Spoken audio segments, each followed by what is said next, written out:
Good evening. Tonight, we descend into the shadows of one of history's most celebrated figures. A man whose name echoes through centuries as both genius and tyrant, liberator and destroyer, Napoleon Bonaparte. The world knows the legend, the brilliant strategist, the lawgiver, the emperor who reshaped Europe. But behind the gilded portrait lies a darker truth, a story of ruthless ambition, calculated betrayals, rivers of blood, and the systematic destruction of ideals in service of one man's insatiable hunger for power.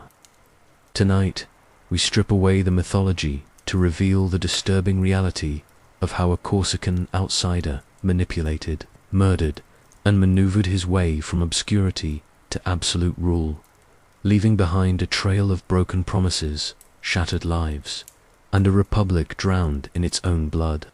Before we march deeper into the shadows of this empire built on bones, tell us in the comments, where in the world are you witnessing this chronicle of ambition unfold, and what hour marks your vigil? Are you watching in the quiet hours when conspiracies are born, or in broad daylight when truths are hardest to see? And subscribe to this channel, because unlike Napoleon, who seized knowledge to dominate others, you can seize it to free yourself from the patterns that have enslaved humanity for millennia. Learn the lessons that history screamed, but few dared to hear. The year is 1769. A child draws his first breath on an island, where the scent of gunpowder still lingers in the Mediterranean air. Corsica has just been sold to France by Genoa, like a piece of property changing hands between merchants. Into this world of conquest and betrayal is born Napoleon Bonaparte, though even his name will become a calculated deception. His father, Charles Bonaparte, embodies the first lesson young Napoleon will learn about survival. Loyalty is a luxury only the powerless can afford. Charles had fought alongside Pasquale Paoli, the Corsican independence leader, bleeding for the dream of a free Corsica. But when the French cannons spoke louder than patriotic rhetoric, Charles abandoned his revolutionary brothers with stunning efficiency. He didn't just surrender, he embraced his former enemies, collaborating with the French administration, securing noble status, and ensuring his children would receive French educations. The boy Napoleon watches his father bow before the same. French officials whose soldiers had killed Corsican patriots just months earlier. This betrayal of principle for pragmatic advancement plants a seed in young Napoleon's mind that will grow into a philosophy. Ideals are tools to be used and discarded when they no longer serve one's ascent to power. At the military academy in Brienne, Napoleon experiences the brutal education of an outsider. His Corsican accent marks him immediately as foreign, his family's modest means making him poor among the wealthy, his dark complexion earning him the cruel nickname the Little Corporal of Straw. The French aristocratic boys torment him mercilessly, mocking his origins, his poverty, his difference. They throw snowballs mixed with stones, lock him in dark closets, and remind him daily that he will never truly belong to their world. But humiliation is a powerful teacher. Where other children might have been broken, Napoleon learns to observe, to calculate, to wait. He studies his tormentors with the cold attention of a predator learning the habits of prey. He notes who leads, who follows, who can be flattered, who can be threatened. He discovers that cruelty can be more effective than kindness, that fear often masquerades as respect, and that the ability to inflict pain grants a terrible kind of power. In the Academy's library, while other boys play, Napoleon devours military histories with an hunger that borders on obsession.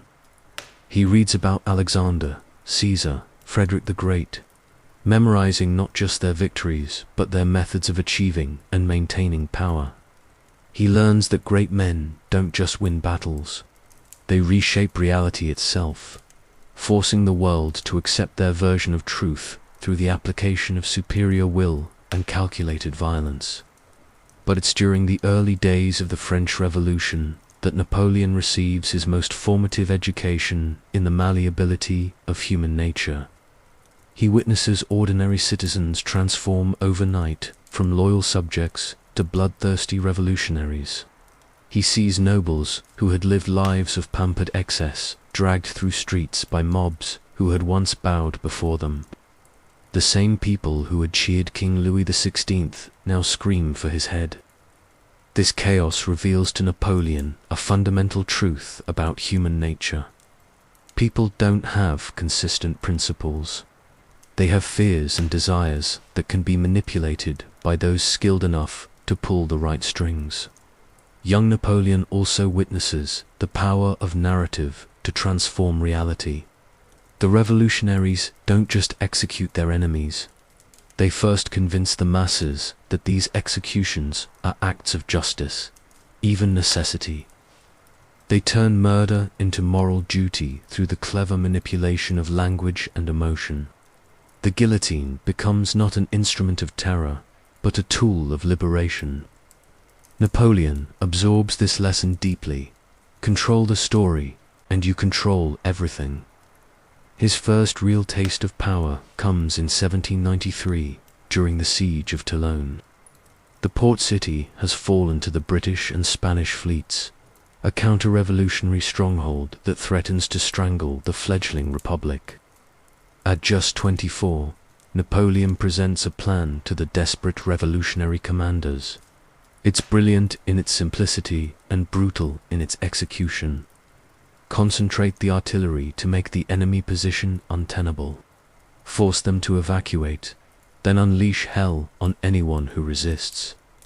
But it's not just his tactical genius that sets Napoleon apart. It's his willingness to embrace the bloodshed that victory requires. When the city falls, he doesn't show mercy to the defeated enemies or attempt to minimize civilian casualties. Instead, he allows, even encourages, the massacre that follows. Hundreds of suspected royalists are shot without trial.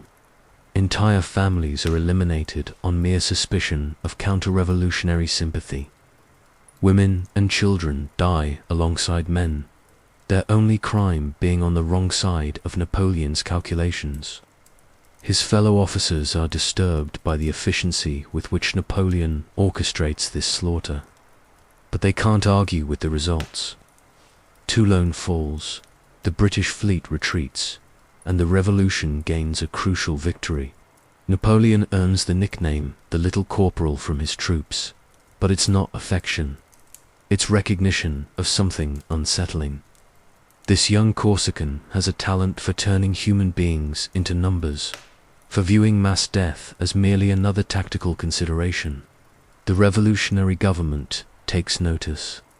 Here is a man who can win victories without being troubled by the moral cost.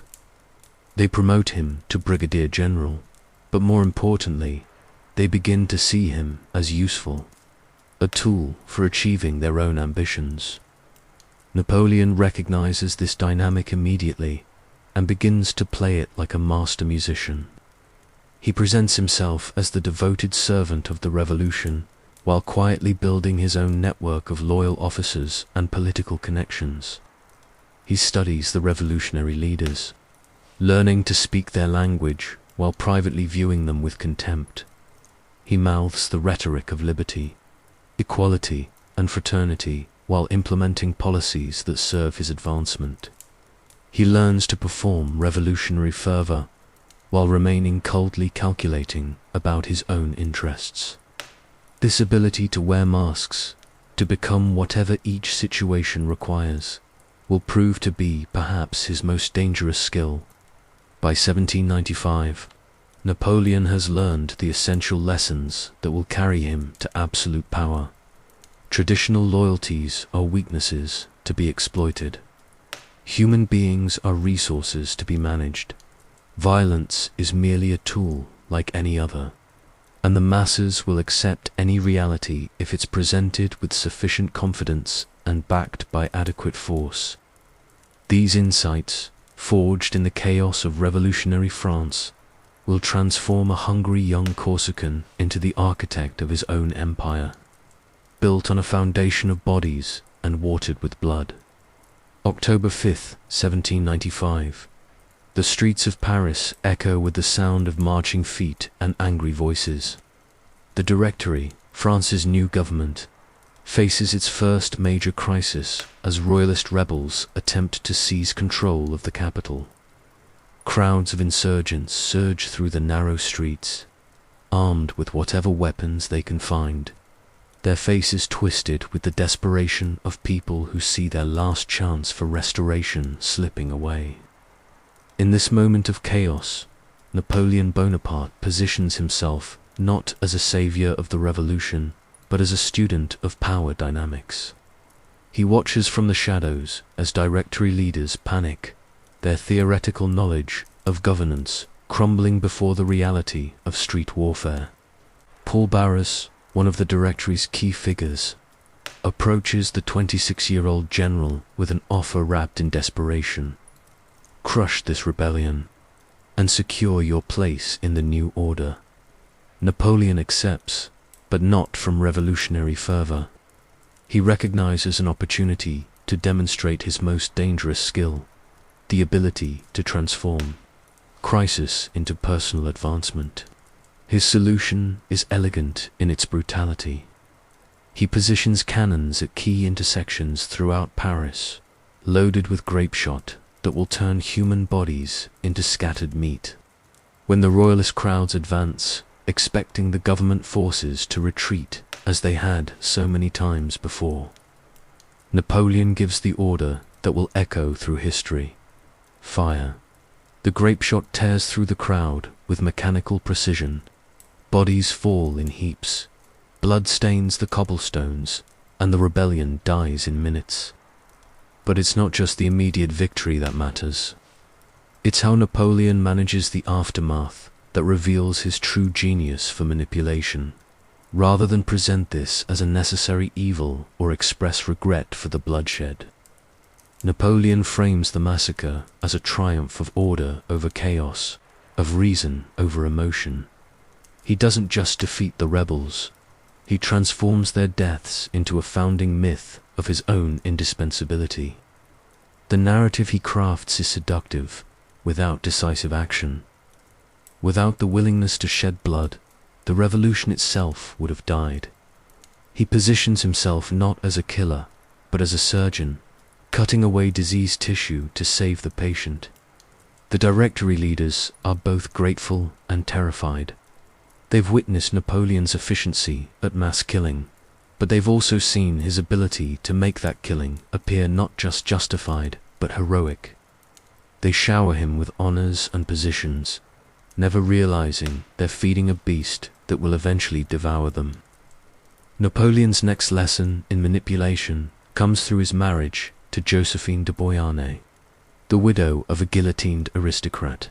Josephine represents everything Napoleon both desires and despises about the old French elite: beauty, sophistication, connections, and a casualness about loyalty that mirrors his own. Their courtship is less romance than reconnaissance, each studying the other for advantages that can be exploited. Josephine brings Napoleon entry into Parisian society, introductions to influential figures, and the social polish that his Corsican origins deny him. But more importantly, she teaches him the art of seduction on a macro scale. Through watching her manipulate admirers, creditors, and social rivals, Napoleon learns that people want to be deceived, that they will actively cooperate in their own manipulation if the illusion is attractive enough. He observes how she creates different versions of herself for different audiences: the grieving widow for those who sympathize with suffering, the vivacious socialite for those who enjoy pleasure, the astute businesswoman for those who respect intelligence.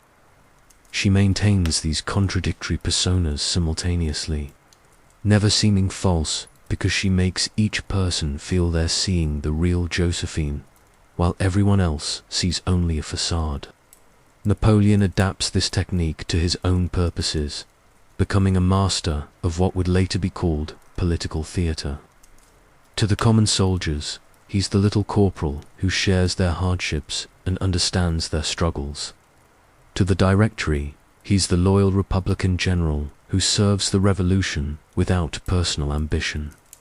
To the intellectuals, he's the enlightened leader who values knowledge and progress. To the former aristocrats, he's the strong man who can restore order and stability. Each group believes they understand Napoleon's true nature, never realizing that his true nature might be precisely this ability to have no fixed nature, to become whatever each moment requires for the accumulation of power.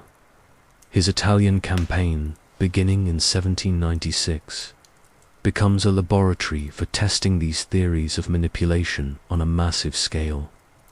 The French forces under his command are demoralized, poorly equipped, and skeptical of yet another general promising victory.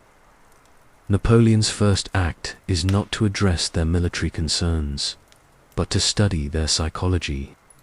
He discovers that soldiers, like all people, are motivated less by abstract ideals than by immediate, tangible rewards. He promises them not just victory, but wealth.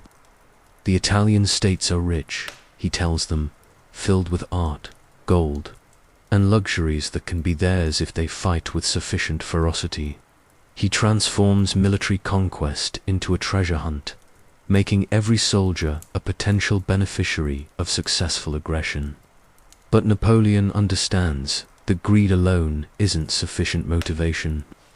It must be combined with pride. He begins writing proclamations that frame their invasion of Italy not as conquest, but as liberation, not as theft, but as the spreading of revolutionary ideals. The soldiers aren't just enriching themselves, they're freeing the oppressed peoples of Italy from tyrannical rulers. This narrative allows them to feel noble while behaving ruthlessly, to see themselves as heroes while acting as invaders. The transformation is remarkable. The same men who had been reluctant conscripts become zealous warriors, fighting with a ferocity that surprises even Napoleon. They don't just defeat enemy armies, they obliterate them, pursuing fleeing enemies with a bloodlust that speaks to something deeper than professional soldiering. They've been given permission to indulge their basest instincts while believing themselves moral actors in a grand drama. Napoleon's treatment of occupied territories reveals another layer of his manipulative genius. Rather than simply extracting wealth through crude taxation, he develops a sophisticated system that makes exploitation appear beneficial to the exploited. He reforms legal codes, eliminating obviously unjust laws, while implementing new regulations that facilitate the systematic transfer of wealth to France. He builds infrastructure projects that employ local workers while primarily serving French military needs. He establishes schools that teach useful skills while indoctrinating students in French values and loyalty. Most cunningly, he copts local elites by offering them positions in his administration. Former enemies become collaborators, their local knowledge and influence serving French interests, while their participation legitimizes French rule. They're not conquered subjects, but partners in a grand enterprise of modernization and enlightenment. This pattern, refined in Italy, becomes Napoleon's template for managing conquered peoples throughout his empire. He doesn't just defeat them, he makes them complicit in their own defeat. He transforms their leaders into his agents, their youth into his soldiers, their resources into his strength. Resistance becomes not just futile, but seemingly irrational, as Napoleon's rule appears to offer more benefits than independence ever could. The wealth flowing from Italy doesn't just enrich Napoleon's soldiers, it funds his growing network of political supporters in Paris. He uses Italian gold to buy newspapers, bribe officials, and finance the social events that allow him to cultivate relationships with influential figures. He's building a political machine that operates on multiple levels simultaneously: military success, providing prestige; conquered wealth funding, political operations; and political influence, securing more military commands. By 1797, Napoleon has transformed himself from a provincial artillery officer into a major political force. But he's done it through methods that reveal the darker aspects of his character. He's proven his willingness to massacre civilians for political advantage, his ability to manipulate popular emotions for personal gain, and his skill at transforming military conquest into a self-reinforcing cycle of wealth, power, and influence. The Directory recognizes the threat he represents, but feels powerless to confront it directly. He's too popular with the army, too wealthy from his conquests, and too skilled at public relations for them to move against him openly. Instead, they try to redirect his ambition toward a target they hope will destroy him: Egypt. The Egyptian expedition, they believe, will either result in Napoleon's death in some distant desert, or his entanglement in an unwinnable war that will drain his resources and reputation. They don't realize they're actually providing him with the perfect opportunity to further refine his techniques of manipulation and control, preparing him for the ultimate prize, France itself. May 19, 1798. From the deck of the flagship L'Orient, Napoleon watches the French fleet disappear into the Mediterranean horizon, carrying 38,000 soldiers toward what many believe will be their deaths in the burning sands of Egypt. But Napoleon sees something different in this expedition, something the Directory's politicians, in their desperate attempt to exile him, have failed to grasp. Egypt will become his laboratory for the ultimate manipulation of reality itself. The justification for this invasion is wrapped in the seductive language of Enlightenment idealism. Napoleon presents it as a scientific expedition, a mission to bring knowledge and progress to a land trapped in medieval darkness. He's assembled not just soldiers, but scholars, engineers, artists, and scientists. The savants, as they're called, will study Egyptian antiquities, map the geography, catalogue the flora and fauna, and unlock the secrets of ancient civilization. This isn't conquest, Napoleon proclaims, but civilization's gift to itself. The reality is more brutal and more calculating. Egypt represents the key to strangling British trade with India, the jewel of their empire. Control Egypt, and Britain's eastern commerce flows through French hands. Defeat Britain economically, and the war in Europe shifts decisively in France's favor. But beyond these strategic considerations lies Napoleon's deeper purpose. Egypt will become the stage for his transformation from successful general to legendary figure, from political actor to historic force. The deception begins before they even reach Alexandria. Napoleon has his subordinates spread rumors throughout the fleet that this expedition has secret backing from the Directory, that massive reinforcements are already en route, that victory is assured by superior French technology and organization. The soldiers believe they're part of a carefully planned operation with guaranteed success, never suspecting they're actually pawns in a desperate gamble that could easily become a mass grave in the desert. Upon landing, Napoleon immediately demonstrates his mastery of psychological warfare. Rather than simply attacking Alexandria's defenses, he first stages a theatrical arrival designed to maximize terror and confusion. French ships appear on the horizon in perfect formation, their cannons gleaming in the Mediterranean sun, their tricolor flags snapping in the wind.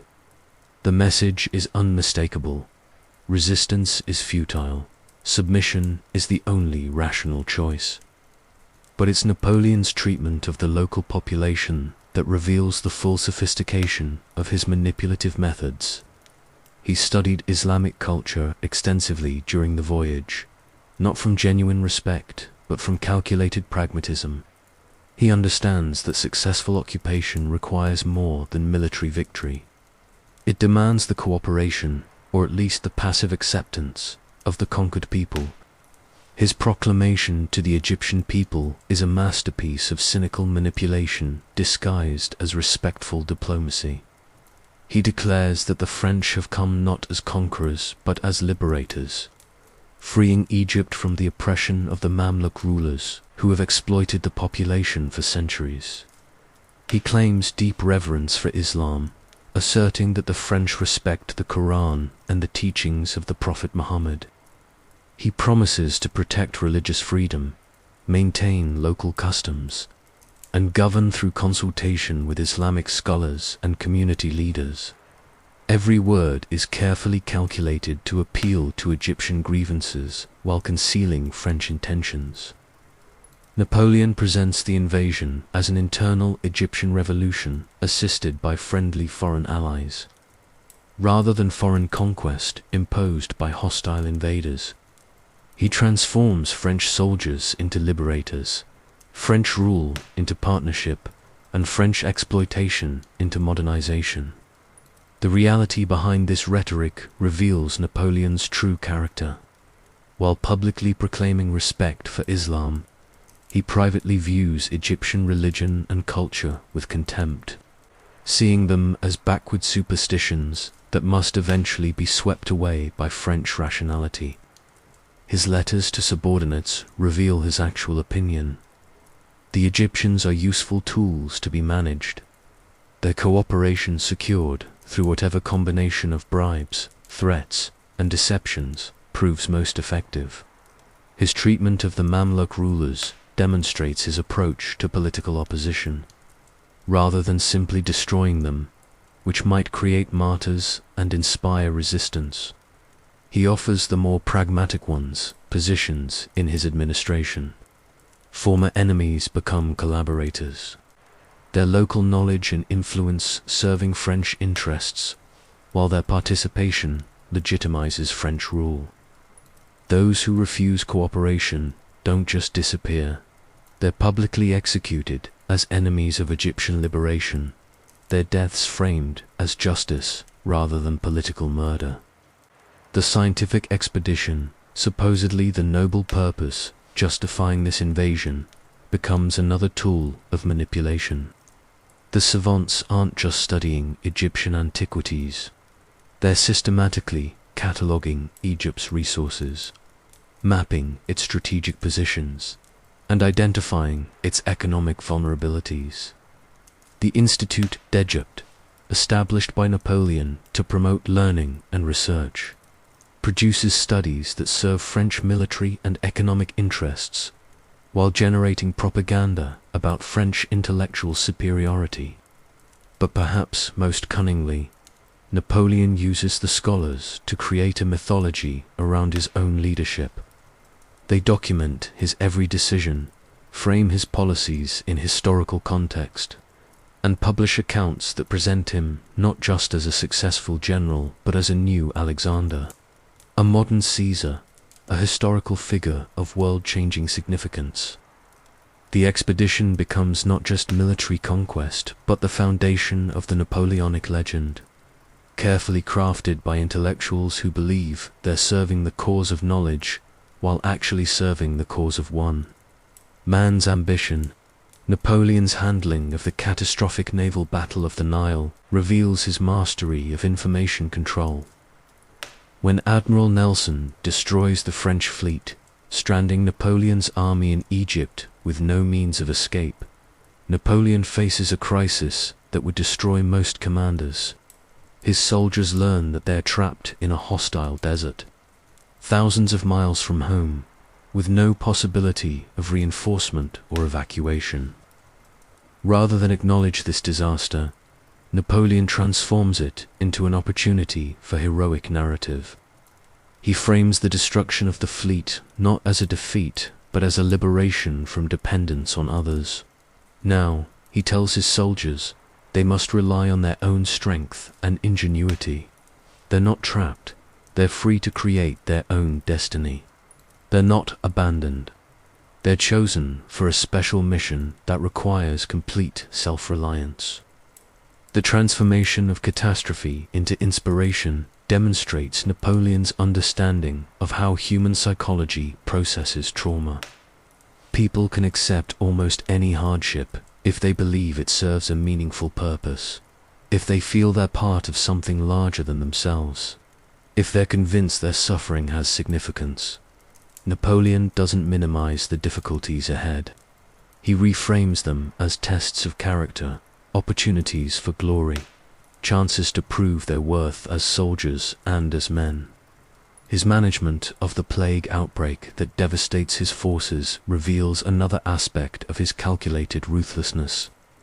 Rather than acknowledge the extent of the epidemic, which would demobilize the surviving troops, Napoleon visits plague hospitals, touching infected soldiers with his bare hands, demonstrating fearlessness in the face of disease.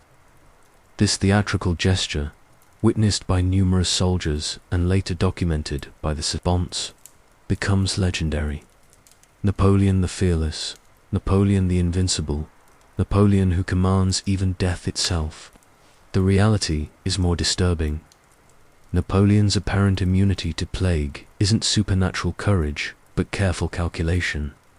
He's already been exposed to similar diseases during his Italian campaigns and has developed resistance.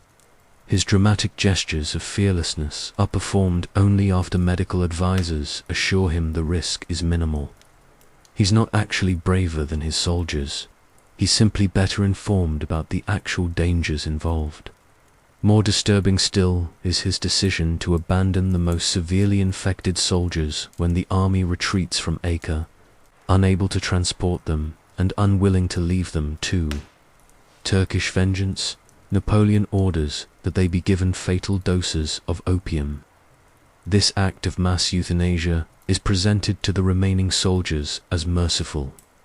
Napoleon is sparing his men from torture at enemy hands. But the real calculation is simpler. Wounded soldiers slow the retreat and consume resources that could be used by healthy troops.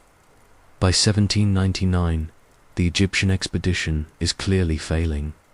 The British control the Mediterranean. The Turks are organizing increasingly effective resistance, and Napoleon's army is being slowly ground down by disease, heat, and constant warfare. A conventional general might try to salvage the situation through negotiation or desperate military action. Napoleon chooses a different path. Abandonment disguised as strategic redeployment. He doesn't simply retreat from Egypt. He orchestrates his departure to maximize political benefit while minimizing personal cost. He leaves his army under the command of General Kleber, while secretly preparing his own return to France. This betrayal of his soldiers, who have followed him into exile and will now be abandoned to whatever fate awaits them, is masked as strategic necessity. Napoleon's public explanation is that urgent developments in Europe require his immediate attention, that he must return to France to organize reinforcements and supplies for the Egyptian expedition. The soldiers he's abandoning believe he's going to secure their salvation, never suspecting he's actually securing his own political future. While leaving them to face consequences he no longer wishes to share. The Egyptian expedition, presented to the world as a glorious adventure in the service of science and civilization, reveals Napoleon's character in its most disturbing light. He's proven his willingness to sacrifice thousands of lives for political theater, to manipulate religious and cultural beliefs for tactical advantage, and to abandon his most loyal followers when their continued association becomes inconvenient. But Egypt also provides Napoleon with something invaluable, a legend. The stories that emerge from the expedition, carefully managed and selectively told, transform him from another successful general into a figure of almost mythic proportions. He's the man who conquered the pyramids, who touched plague victims and survived, who brought French civilization to the cradle of human knowledge. The failures, the betrayals, the abandoned soldiers, the needless deaths, all fade beneath the golden glow of legend. When Napoleon returns to France in October 1799, he brings with him not just personal ambition, but a carefully crafted persona that will prove irresistible to a French population desperate for strong leadership. Egypt has given him the greatest weapon of all, the power to make people believe that his rise to absolute power serves not just his interests, but theirs as well. November 9th, 1799.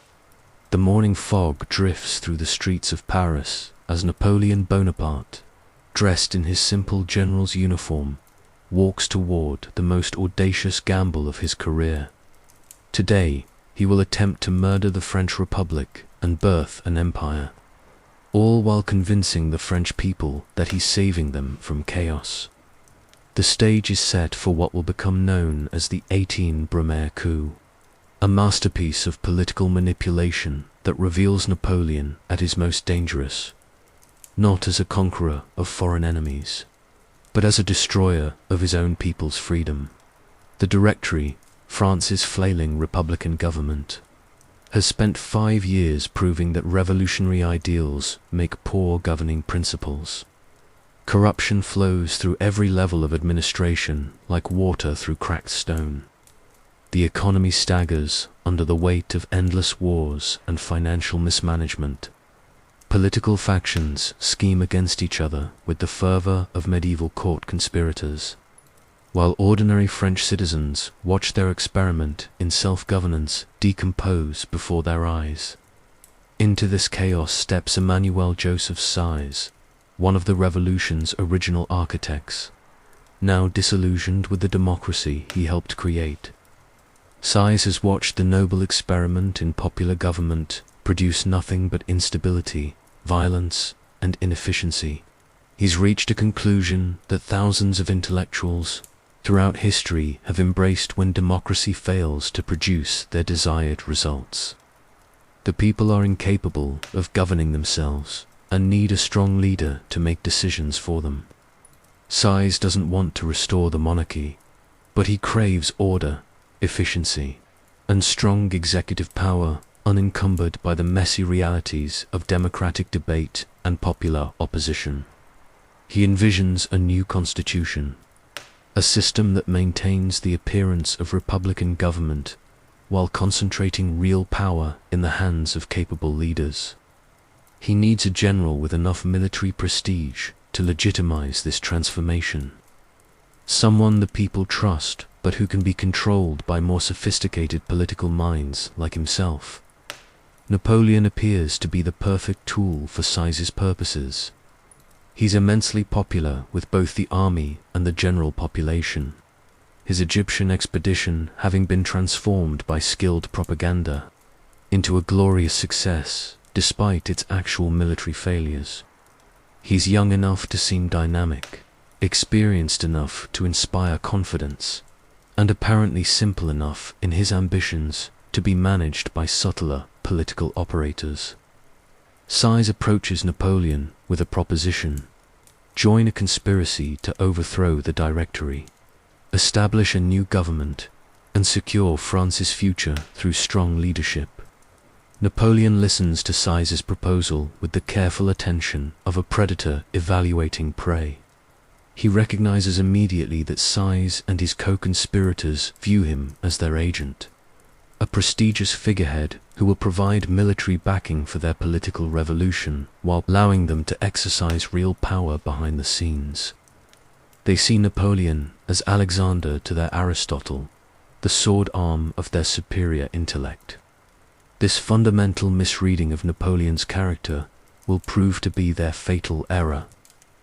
The conspiracy that emerges involves a complex network of politicians, generals, and influential civilians, all united by their disgust with the Directory's failures and their desire for a more efficient form of government. They include Charles Maurice de Talleyrand, the brilliant and utterly amoral foreign minister who has already survived multiple regime changes by adapting his loyalties to serve his interests. Joseph Fouch, the former revolutionary terrorist turned pragmatic police chief, brings his networks of informants and his expertise in managing public opinion through fear and surveillance. These men believe they're orchestrating a political revolution to save France from chaos. They fail to recognize that they're actually facilitating their own political suicide, handing power to a man who views them not as partners but as temporary allies to be discarded once they've served their purpose. Napoleon's preparation for the coup reveals his deep understanding of how to manipulate democratic institutions to destroy democracy itself, rather than simply marching on Paris with his army, which would make him appear as a military dictator. He carefully constructs a narrative that frames the coup as a defensive action to save the Republic from its enemies. The first step involves manufacturing a crisis that justifies extraordinary measures. Napoleon's agents spread rumors throughout Paris that foreign enemies and domestic traitors are plotting to overthrow the government, that the Directory is too weak and divided to resist these threats, that only decisive action by patriotic leaders can preserve the revolution's achievements. These rumors aren't entirely false. France does face serious external threats and internal divisions, but Napoleon amplifies and distorts these real dangers to create a sense of imminent catastrophe that makes extraordinary measures seem not just justified, but essential. The legal framework for the coup is carefully constructed to maintain the appearance of constitutional legitimacy, rather than simply seizing power through force. Napoleon works with his co-conspirators to manipulate the legislative process. They convince a majority of the Council of Elders, one of the Directory's two legislative bodies, to vote for a resolution moving the government to Saint-Méclard, supposedly for security reasons, but actually to remove the legislators from Paris, where they might be influenced by public opinion or protected by loyal troops. The resolution also appoints Napoleon as commander of all military forces in the Paris region, ostensibly to provide security for the relocated government, but actually to give him legal authority to use force against anyone who opposes the conspiracy. Through these procedural manipulations, Napoleon transforms his coup from a legal rebellion into apparently legitimate action taken under proper governmental authority. November 10th, the second day of the coup, provides the real test of Napoleon's manipulative genius. At St. Cloud, facing the Council of 500, the Directory's lower legislative house, Napoleon must convince elected representatives to voluntarily surrender their constitutional authority and accept a new governmental system that concentrates power in his hands. The scene that unfolds reveals Napoleon's mastery of political theatre. He enters the council chamber not as a triumphant conqueror, but as a concerned citizen soldier. His uniform simple and unadorned, his manner grave with the weight of responsibility he claims to carry. He speaks not of personal ambition, but of patriotic duty, not of his desire for power, but of his reluctance to accept the burden that circumstances force upon him. His speech to the legislators is a masterpiece of manipulative rhetoric. He frames the current crisis as a choice between order and chaos, between strong leadership and national collapse, between accepting his guidance and watching France tear itself apart. He doesn't threaten the representatives directly. Instead, he warns them about the consequences of inaction, the disasters that will befall France if they fail to act decisively in this moment of crisis. But the Council of 500 proves more resistant than expected. Many representatives recognize the coup for what it really is, an attempt to destroy representative government and establish military dictatorship. They shout accusations at Napoleon, calling him a traitor to the Republic, a would-be Caesar, a destroyer of the people's liberty.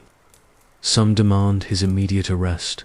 Others call for military forces to protect the legislature from this attempted overthrow. For a moment, Napoleon's carefully constructed facade cracks. Faced with genuine opposition from elected representatives defending their constitutional authority, he reveals the authoritarian temperament that lies beneath his republican rhetoric. His face flushes with anger, his voice rises to a shout, and he makes threats that expose his true character: submit to his will, or face the consequences of military force. The representatives respond with outrage that threatens to destroy the entire conspiracy. They surge toward Napoleon, some calling for his physical removal from the chamber, others demanding immediate votes to condemn his actions and order his arrest. The situation spirals toward complete failure, with Napoleon's co-conspirators beginning to distance themselves from what appears to be a collapsing coup attempt. It's at this moment that Napoleon's brother Lucien Bonaparte, serving as president of the Council of 500, demonstrates the family's collective commitment to power over principle, rather than maintaining his constitutional duty to protect legislative independence. Lucien actively facilitates the coup's success. He refuses to allow votes that would condemn Napoleon, manipulates parliamentary procedure to prevent organized resistance, and eventually abandons his position to join his brother in destroying the institution he was elected to serve. But the decisive moment comes when Napoleon makes the choice that defines his character and his career.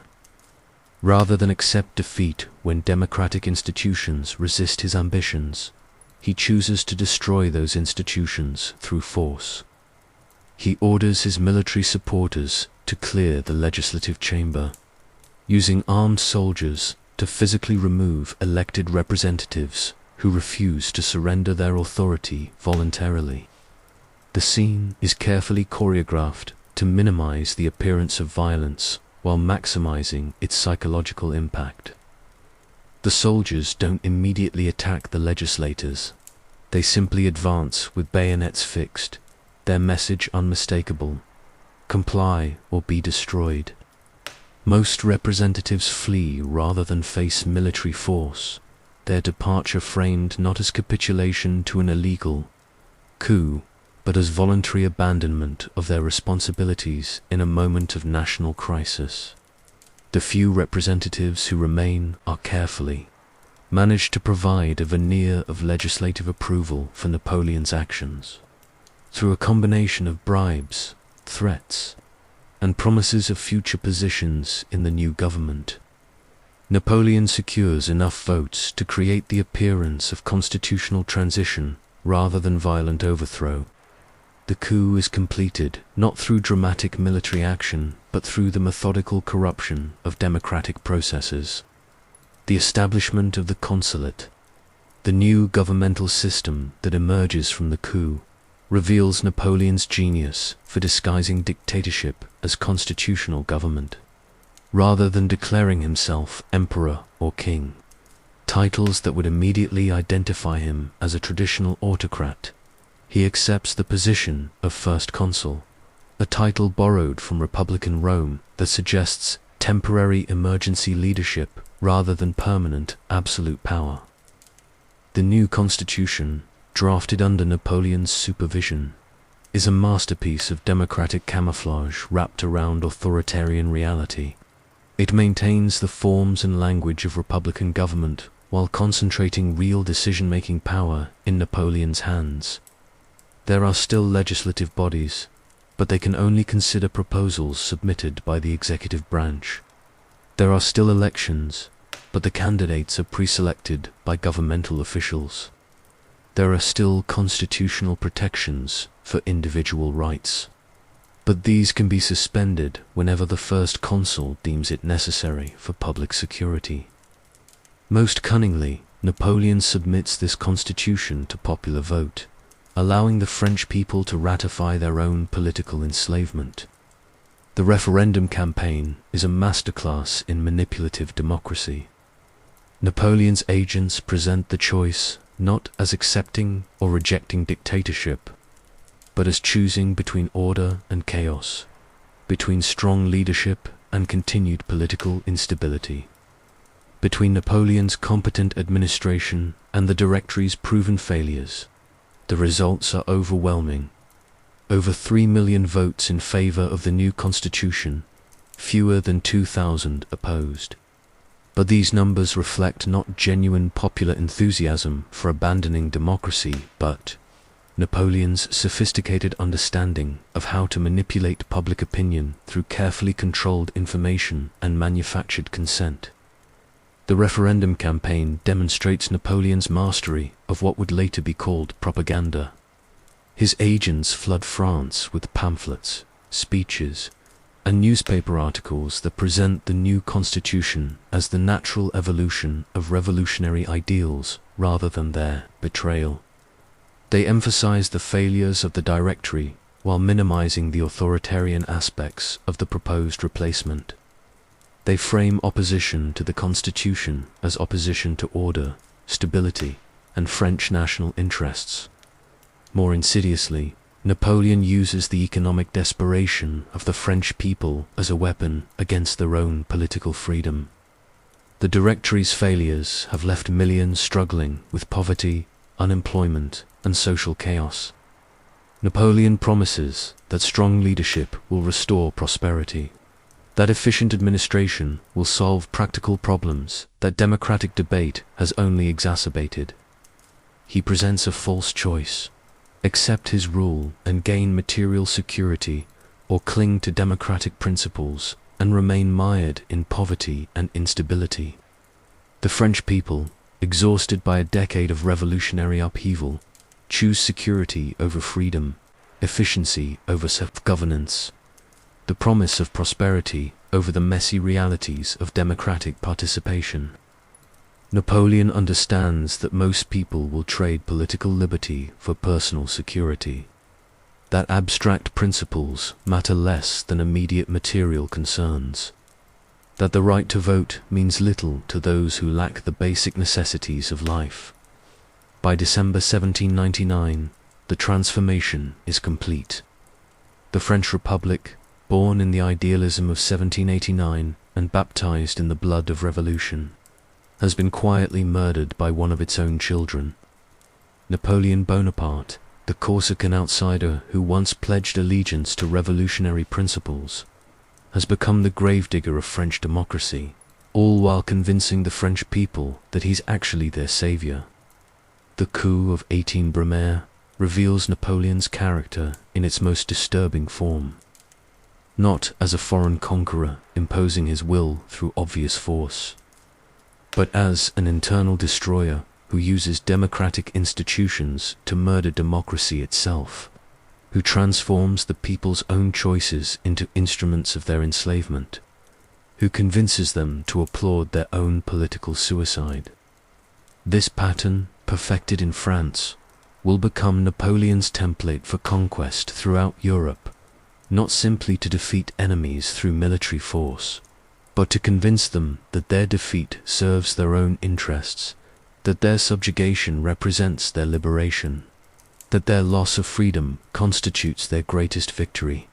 January 1st, 1800. As church bells across France ring in the new century, Napoleon Bonaparte stands before a mirror in the Tuileries Palace. Adjusting the simple uniform he wears as first consul, the reflection staring back at him no longer belongs to the young artillery officer who once dreamed of Corsican independence, nor even to the ambitious general who conquered Italy. This is the face of a man who has learned to transform entire populations into instruments of his will, who has discovered that the greatest victories are won not on battlefields, but in the human mind.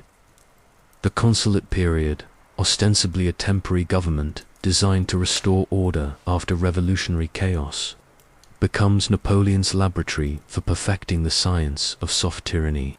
Unlike the crude despotism of traditional monarchs who rule through obvious force and inherited authority, Napoleon develops a more sophisticated system, a dictatorship that feels like freedom. an autocracy that presents itself as democracy, a tyranny so elegant that its victims mistake their chains for jewelry. The first step in constructing this system involves the methodical destruction of political opposition disguised as administrative efficiency. Napoleon doesn't simply execute his enemies as previous revolutionary leaders had done. Such obvious violence would undermine his carefully cultivated image as a moderate leader dedicated to national reconciliation. Instead, he develops subtler methods that achieve the same result while maintaining plausible deniability. The press, that cornerstone of democratic society, receives Napoleon's immediate attention. Rather than imposing obvious censorship that would provoke outrage, he establishes a licensing system for newspapers and periodicals. Publications must receive governmental approval to operate, and this approval can be revoked at any time for vaguely defined offenses against public order or national security. Publishers quickly learn to anticipate governmental preferences, self-censoring their content to avoid official displeasure. Those journalists who prove insufficiently compliant don't face dramatic public trials that might create martyrs and inspire resistance. Instead, they discover that their printing contracts are mysteriously cancelled, their distribution networks disrupted, their financial backers suddenly uninterested in continued support. They find themselves isolated, impoverished, and irrelevant, destroyed not through obvious persecution, but through the methodical elimination of their ability to function professionally. Meanwhile, Napoleon cultivates journalists and publications that serve his interests, providing them with exclusive access to information, financial subsidies disguised as advertising purchases, and social privileges that make cooperation with the regime both profitable and socially advantageous. The result is a media landscape that appears diverse and independent while actually functioning as an extension of governmental propaganda apparatus. The police system that emerges under Joseph Foucher's direction represents, perhaps, Napoleon's most sinister innovation in the technology of control. Unlike traditional secret police forces that rely primarily on terror and surveillance, Fouche develops a more sophisticated approach that combines information gathering with psychological manipulation, creating a system that makes citizens complicit in their own monitoring. Rather than simply hiring spies to watch potential dissidents, Fouche creates networks of ordinary citizens who report suspicious activities not from fear, but from a sense of patriotic duty. He frames surveillance as citizen participation in national defense, transforming informants from collaborators with oppression into participants in collective security.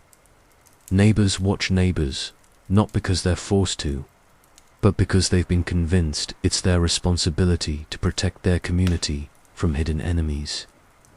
The genius of this system lies not just in its effectiveness at gathering information, but in its psychological impact on the entire population. When anyone might be an informant, when any conversation might be reported, when any expression of dissatisfaction might reach official ears, people begin to police their own thoughts and words. The actual extent of surveillance becomes less important than the perception that surveillance is omnipresent. Napoleon's approach to the Catholic Church demonstrates his understanding that successful tyranny must co-opt rather than simply suppress the institutions that command popular loyalty. The Concordat of 1801, his agreement with Pope Pius VII, appears to restore religious freedom after the Revolution's assault on Christianity. Napoleon presents this as an act of reconciliation, a healing of the wounds inflicted by revolutionary extremism. The reality is more calculating. Napoleon recognizes that most French people remain deeply Catholic despite revolutionary attempts to replace Christianity with secular ideologies. Rather than fight this religious sentiment, he chooses to harness it for his own purposes. The Concordat restores the Catholic Church's official status and allows the reopening of churches, but it also places the Church firmly under state control. Bishops must be approved by the government. Priests become state employees paid from public funds, and church teachings must conform to governmental policy. Napoleon transforms Catholicism from a potential source of opposition into an instrument of political control, using religious authority to legitimize his secular power, while ensuring that religious institutions serve state rather than spiritual purposes. The educational system that Napoleon establishes reveals his long-term vision for social control through intellectual manipulation.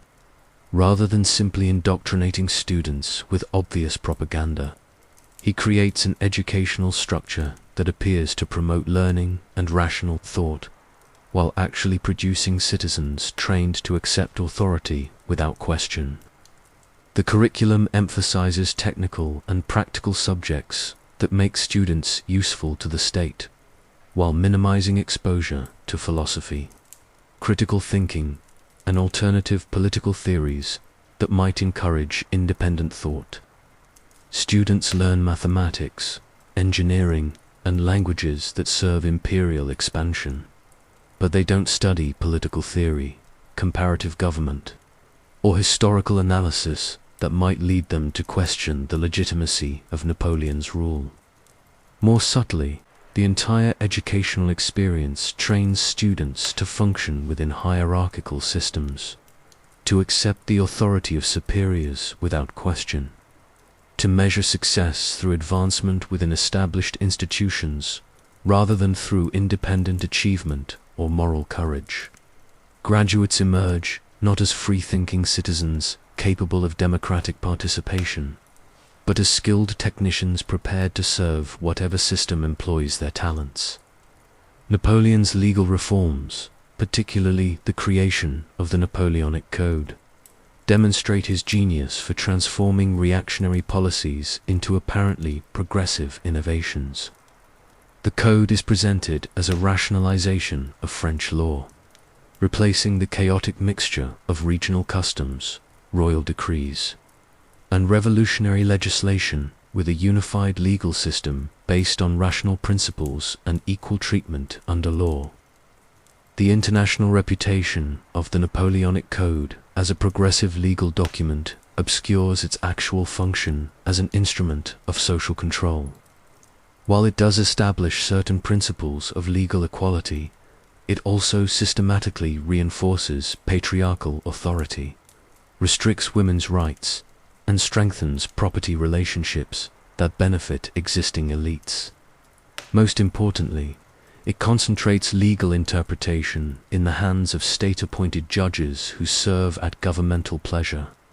The Code creates an appearance of legal protection for individual rights, while actually facilitating state power over individual lives. Citizens gain theoretical legal protections, but these protections can only be enforced through courts controlled by the government that might threaten them. The law becomes not a shield protecting citizens from state power, but a sword wielded by state power against potential opposition. Napoleon's economic policies reveal perhaps the most sophisticated aspect of his tyrannical system: the use of prosperity as a political weapon, rather than impoverishing the population to maintain control, as traditional despots often do. Napoleon recognizes that economic success can be a more effective tool for securing popular support than political repression. The continental system, his attempt to economically strangle Britain through trade restrictions, is presented as a patriotic war measure designed to protect French economic interests against British exploitation. But it also serves to bind European economies more closely to French control, making resistance to Napoleon's political dominance economically catastrophic for potential opponents. Within France, Napoleon's economic policies create prosperity for key constituencies, while ensuring that this prosperity depends on continued political stability under his rule. Merchants, manufacturers, and professionals find their interests aligned with imperial success, their personal fortunes tied to Napoleon's continued power. They support his regime not from ideological conviction, but from rational self-interest, becoming stakeholders in tyranny rather than victims of it. The administrative system Napoleon creates epitomizes his approach to disguised despotism. The prefectural system appears to modernize and rationalize French government, replacing the chaotic jurisdictions of the old regime with efficient administrative districts, managed by competent professional officials. Citizens experience improved public services, more responsive government, and more predictable legal procedures. But this administrative efficiency comes at the cost of local self-government and democratic participation. Prefects are appointed by and responsible to the central government, not elected by or accountable to the people they govern. Local officials serve at the pleasure of their superiors rather than the citizens they supposedly represent. The entire system is designed to implement central directives efficiently, rather than to respond to local needs or preferences. Citizens gain better government services, but lose any meaningful ability to influence governmental policy. They become consumers of administrative efficiency rather than participants in democratic governance, clients of the state rather than citizens of a republic. By 1804, Napoleon has constructed a tyrannical system so sophisticated that many of its victims don't recognize it as tyranny. They experience efficient government, economic prosperity, legal protection, religious freedom, and educational opportunity.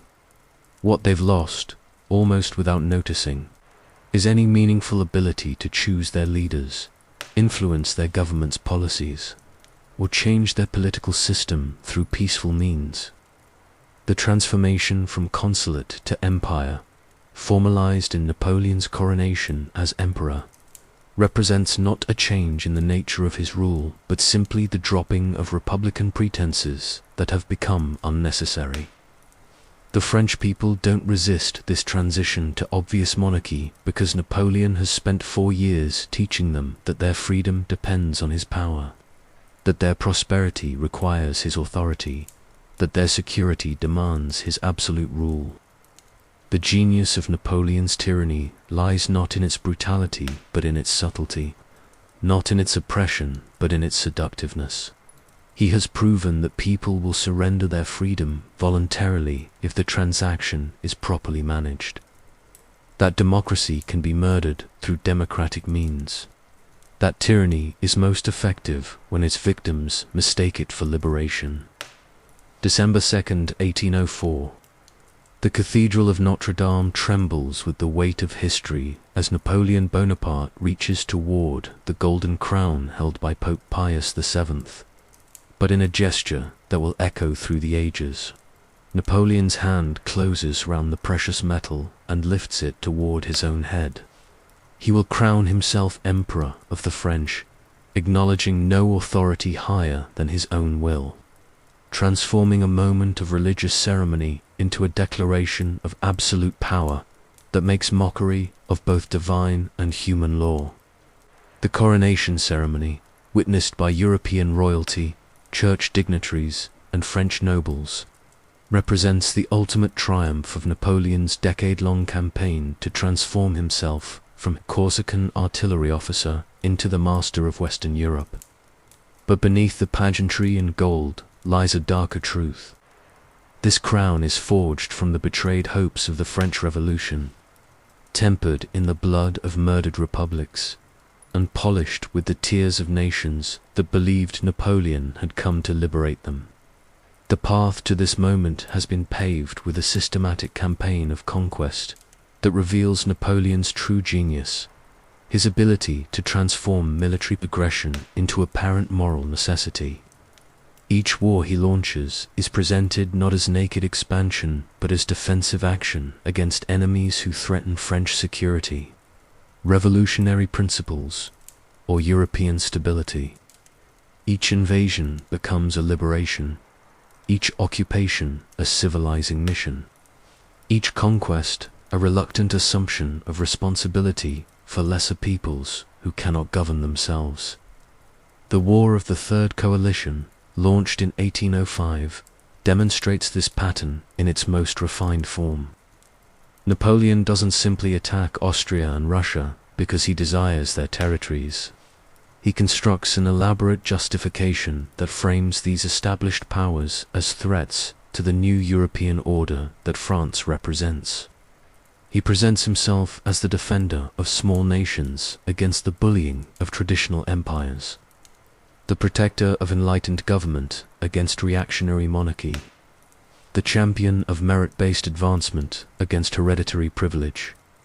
The reality, revealed in his private correspondence and confidential instructions to subordinates, shows a different Napoleon, a calculating aggressor who views war as the most efficient method for expanding French power and his own authority. He needs victory to maintain his political position in France, wealth to fund his growing administrative apparatus, and external enemies to justify the internal restrictions on French freedom that his rule requires. The Battle of Austerlitz, fought on December 2nd, 1805, exactly 1 year after his coronation, becomes Napoleon's masterpiece of military deception and political theatre.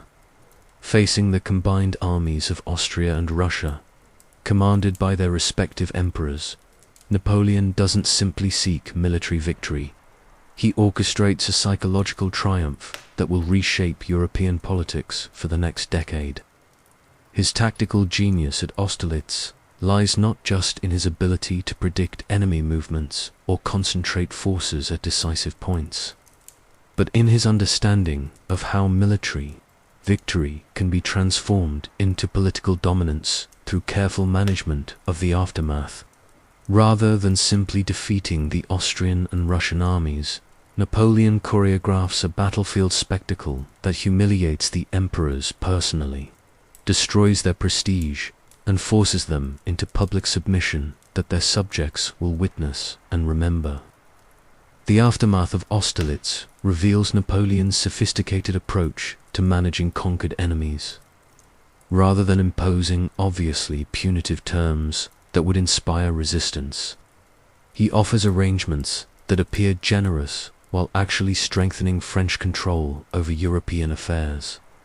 Austria loses territory but retains its independence. Russia withdraws from the coalition but avoids direct punishment. Both empires are allowed to maintain their dignity while accepting French dominance over their foreign policies. This apparent magnanimity serves Napoleon's deeper purpose, convincing other European powers that accommodation with French hegemony offers better prospects than continued resistance. He demonstrates that submission to his will brings rewards, while opposition brings destruction, creating incentives for other rulers to align themselves with his interests rather than risk their thrones through futile resistance.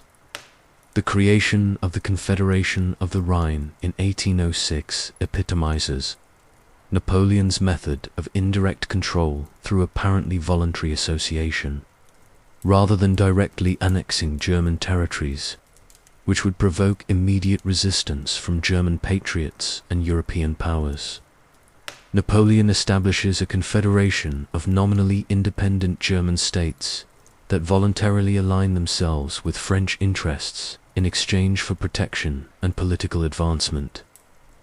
The German princes who join this confederation aren't victims of French conquest, but willing collaborators who see greater advantage in partnership with Napoleon than in continued allegiance to the moribund Holy Roman Empire.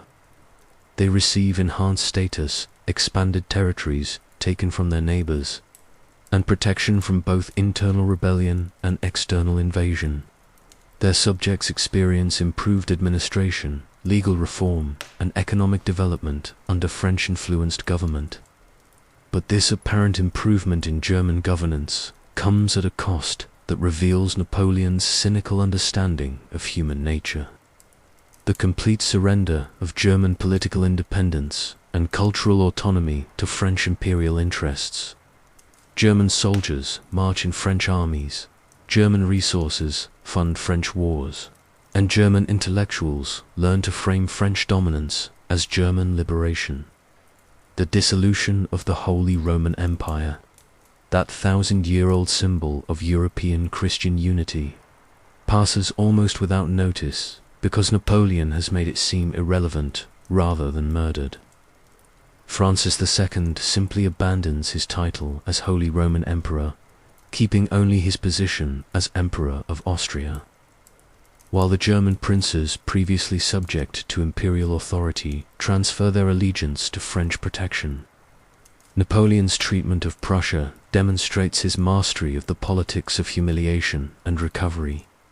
The Prussian army, heir to Frederick the Great's military tradition, presents itself as the defender of German honor against French expansion. The battles of Jena and Auerstedt, fought simultaneously on October 14, 1806, don't just defeat this army, they obliterate it with a completeness that shocks Europe and terrifies other potential opponents. But Napoleon's genius lies not in this military victory, but in his management of its aftermath. Rather than destroying Prussia entirely, which would create a political vacuum that Russia or Austria might fill, Napoleon reduces it to a satellite state, while allowing it to retain enough dignity to avoid complete despair. King Frederick William III keeps his throne and his title, but Prussia loses half its territory and accepts limitations on its military that make future resistance impossible.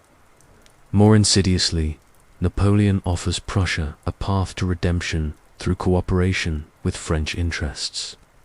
Prussian administrators are invited to study French governmental methods. Prussian intellectuals are encouraged to appreciate French cultural achievements, and Prussian generals are allowed to observe French military techniques. The message is clear. Learn from your superiors, and you may eventually earn the right to partial restoration of your former status.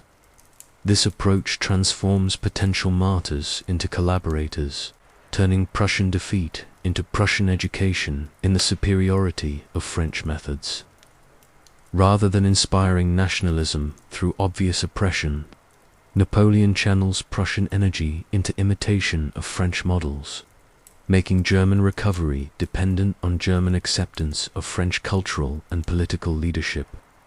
The continental system, implemented across Napoleon's expanding empire, reveals his understanding that economic warfare can be more effective than military conquest in achieving permanent dominance over rival powers, rather than simply defeating Britain militarily, an expensive and uncertain proposition given British naval superiority. Napoleon attempts to strangle British commerce by closing European markets to British goods. The system appears to offer economic benefits to continental European countries by protecting their industries from British competition, while encouraging trade relationships that favor French interests. European manufacturers gain larger markets for their products. European merchants find new opportunities for profitable commerce, and European governments receive increased tax revenues from expanded economic activity. But the continental system also serves as an instrument of political control that binds European economies to French imperial success, while making resistance to Napoleon economically catastrophic. Countries that attempt to break from the system face economic isolation that threatens their prosperity and stability.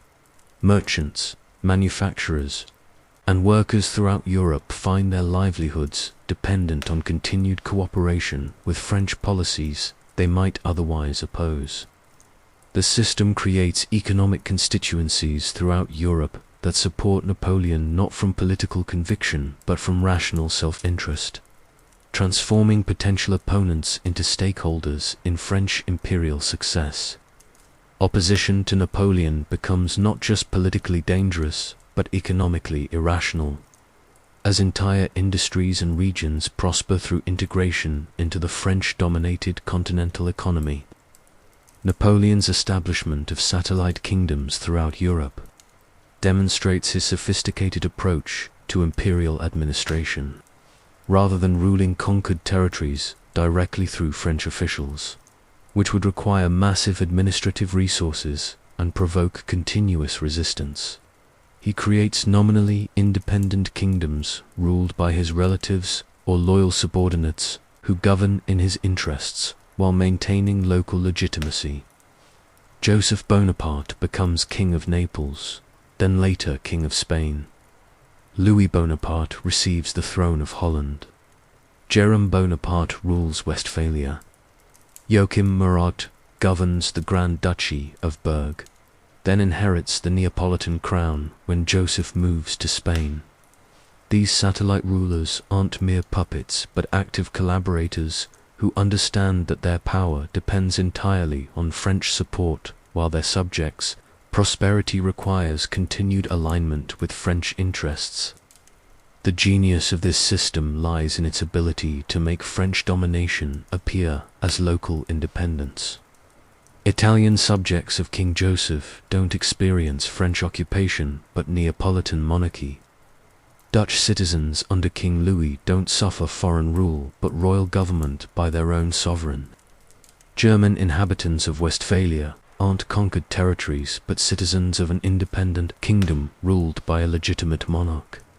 Yet beneath this facade of local autonomy lies the reality of imperial control. These satellite kingdoms must align their foreign policies with French interests, contribute soldiers to French armies, and open their economies to French commerce, while restricting trade with French enemies. Their apparent independence serves to disguise their actual subordination, making French domination more palatable to their subjects, while reducing the administrative burden on French resources. The legal and administrative reforms implemented throughout Napoleon's empire reveal his long-term vision for European transformation under French leadership. The Napoleonic Code spreads across conquered territories, not through obvious imposition, but through voluntary adoption by local authorities, who recognize its superiority to existing legal systems. Administrative reforms borrowed from French models improve governmental efficiency in satellite states while creating European-wide systems that facilitate French control over continental affairs. Educational policies throughout the empire promote French language, French culture, and French political values while presenting this cultural influence as modernization rather than cultural imperialism. Young Europeans learn to see France as the source of enlightened ideas, advanced techniques, and civilized behavior, making French leadership appear natural and beneficial rather than oppressive and exploitative. By 1807, Napoleon has achieved something unprecedented in European history: the creation of a continental empire that appears to be voluntary association rather than forced conquest, that presents itself as liberation rather than domination, that makes its subjects complicit in their own subjugation through the benefits they receive from cooperation with French interests. The Treaty of Tilsit, signed in July 1807 after Napoleon's victory over Russia at Friedland, represents the apparent culmination of this imperial vision.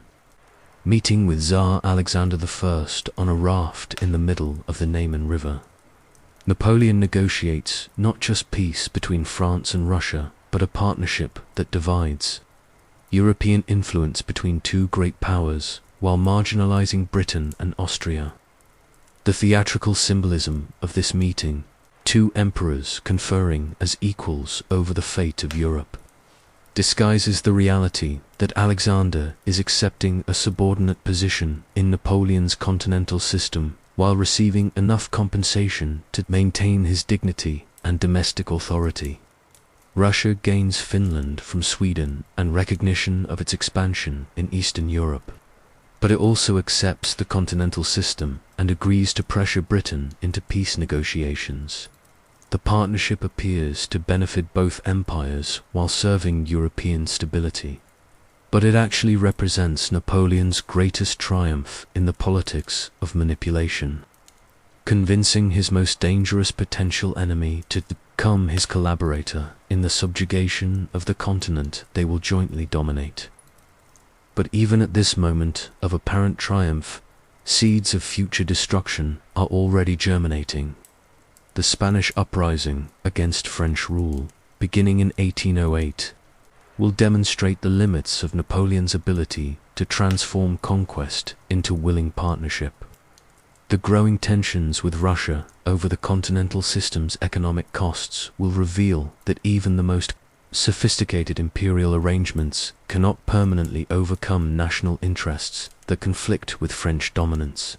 Most ominously, Napoleon's own character is being transformed by the success of his manipulative methods. The young officer who once served the French Republic has become the emperor who views entire nations as resources to be managed, who sees human suffering as acceptable cost for political advantage, who believes his own propaganda about the civilizing mission of French imperialism. The crown he placed on his own head in 1804 has become a trap that requires ever greater conquests to maintain, ever more sophisticated deceptions to justify, and ever-increasing brutality to enforce. The man who began as democracy's gravedigger is becoming Europe's tyrant, and the methods that brought him to power are preparing the ground for his own destruction. May 2nd, 1808. Madrid burns as ordinary Spanish citizens armed with kitchen knives and farming tools charge. French cavalry with a fury that shocks Napoleon's veterans of a dozen European campaigns. The Dos de Mayo uprising isn't just an act of rebellion. It's a revelation that Napoleon's carefully constructed system of manipulation and control contains a fatal flaw. It depends on the cooperation of people who can choose not to cooperate, who can reject the benefits of French rule in favor of something Napoleon never learned to understand: the irrational power of national pride. The Spanish disaster begins not with military miscalculation, but with Napoleon's fundamental misreading of human nature. Throughout his conquests across Europe, he has succeeded by offering local elites tangible benefits in exchange for political cooperation. Austrian aristocrats, German princes, Italian nobles, all have found their interests better served by accommodation with French power than by futile resistance to it. Spain, Napoleon assumes, will follow the same pattern. The deception he orchestrates to gain control of Spain demonstrates his mastery of political theater at its most cynical. Rather than invading Spain directly, which would unite Spanish opinion against French aggression, Napoleon arranges for Spanish King Charles IV and his son Ferdinand VII to meet with him at Bayonne, ostensibly to resolve their dynastic dispute with French mediation.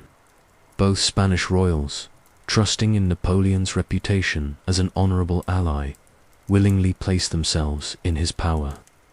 Once they're safely in French custody, Napoleon reveals his true purpose. Both must abdicate their claims to the Spanish throne, which will then be granted to Joseph Bonaparte, Napoleon's elder brother. This isn't conquest, but voluntary transfer of sovereignty, Napoleon explains. The Spanish people will benefit from modern French administration, enlightened legal reforms, and integration into the continental European economy. They're not losing their independence. They're gaining the advantages of French civilization. The Spanish people's response to this arrangement reveals the limitations of Napoleon's understanding. Rather than gratefully accepting the benefits of French rule, as German and Italian populations had done in similar circumstances, the Spanish masses explode in spontaneous fury against the foreign usurpers who have stolen their monarchy through deception rather than honest conquest. The uprising that erupts across Spain isn't organized by the traditional elites, who might be expected to lead resistance to foreign occupation. The Spanish nobility, like their counterparts elsewhere in Europe, initially attempt to accommodate themselves to the new reality, seeking positions in Joseph's administration and opportunities to maintain their local authority under French supervision.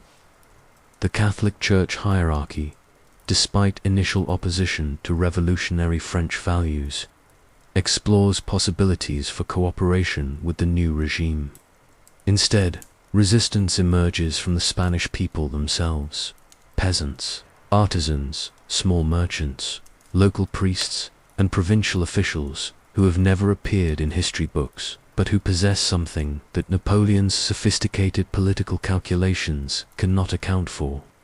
They have an emotional attachment to Spanish traditions, Spanish religion, and Spanish independence that cannot be purchased with administrative efficiency or economic improvement. The guerrilla warfare that develops in Spain creates a new kind of conflict that Napoleon's military genius struggles to comprehend. His armies are trained for battles between organized forces led by professional officers following conventional military logic.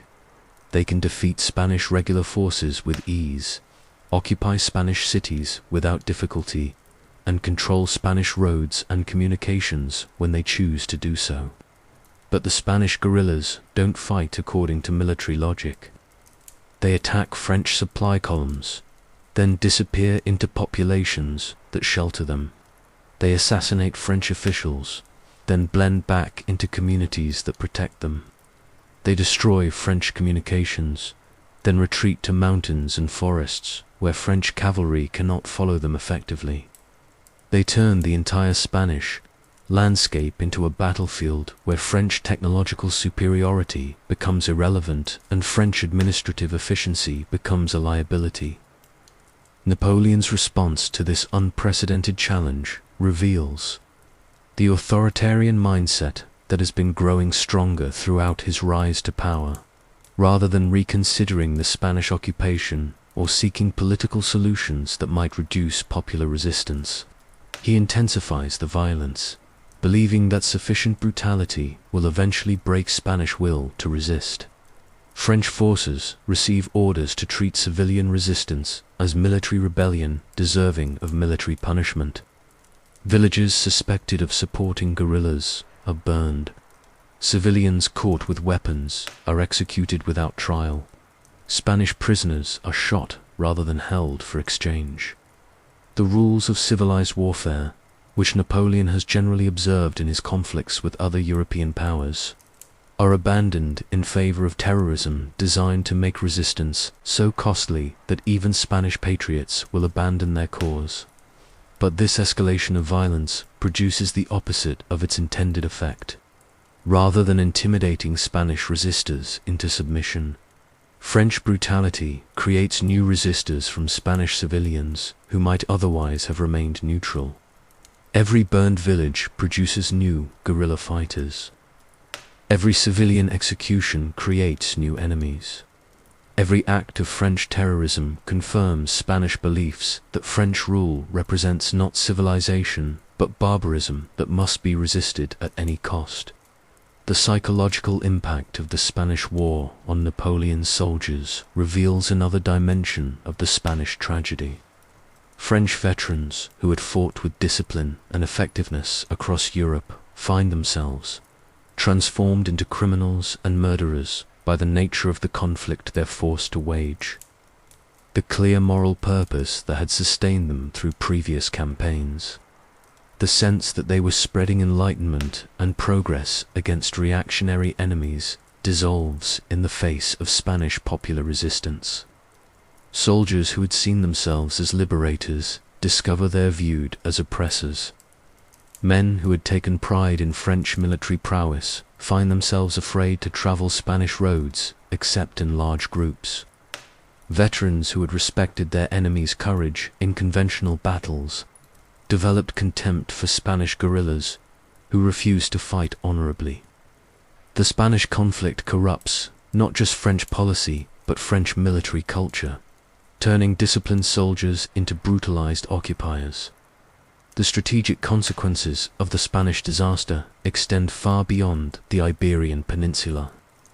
The 300,000 French troops tied down in Spain represent forces that cannot be used elsewhere in Europe at a time when Napoleon's empire faces growing challenges. The enormous financial cost of maintaining these forces drains the French treasury when economic pressures from the continental system are already creating domestic problems. More dangerously, Spanish resistance provides a model for other European populations that had previously accepted French domination as inevitable. If Spanish peasants armed with primitive weapons can defy the Grand Army, perhaps German patriots, Italian nationalists, or Polish independence fighters can do the same. The myth of French invincibility, carefully cultivated through 2 decades of victories, begins to crack under the strain of endless Spanish resistance. British intervention in the Peninsular War transforms a Spanish rebellion into a European conflict that threatens Napoleon's entire imperial system. British forces under the Duke of Wellington land in Portugal, providing Spanish resistance with professional military support, modern weapons, and financial resources that transform guerrilla warfare into coordinated campaigns against French occupation forces. Napoleon's decision to personally intervene in Spain during 1808-1809 demonstrates both his military genius and his growing detachment from political reality. His campaigns succeed brilliantly in purely military terms, defeating Spanish and British forces in a series of conventional battles that showcase his tactical superiority.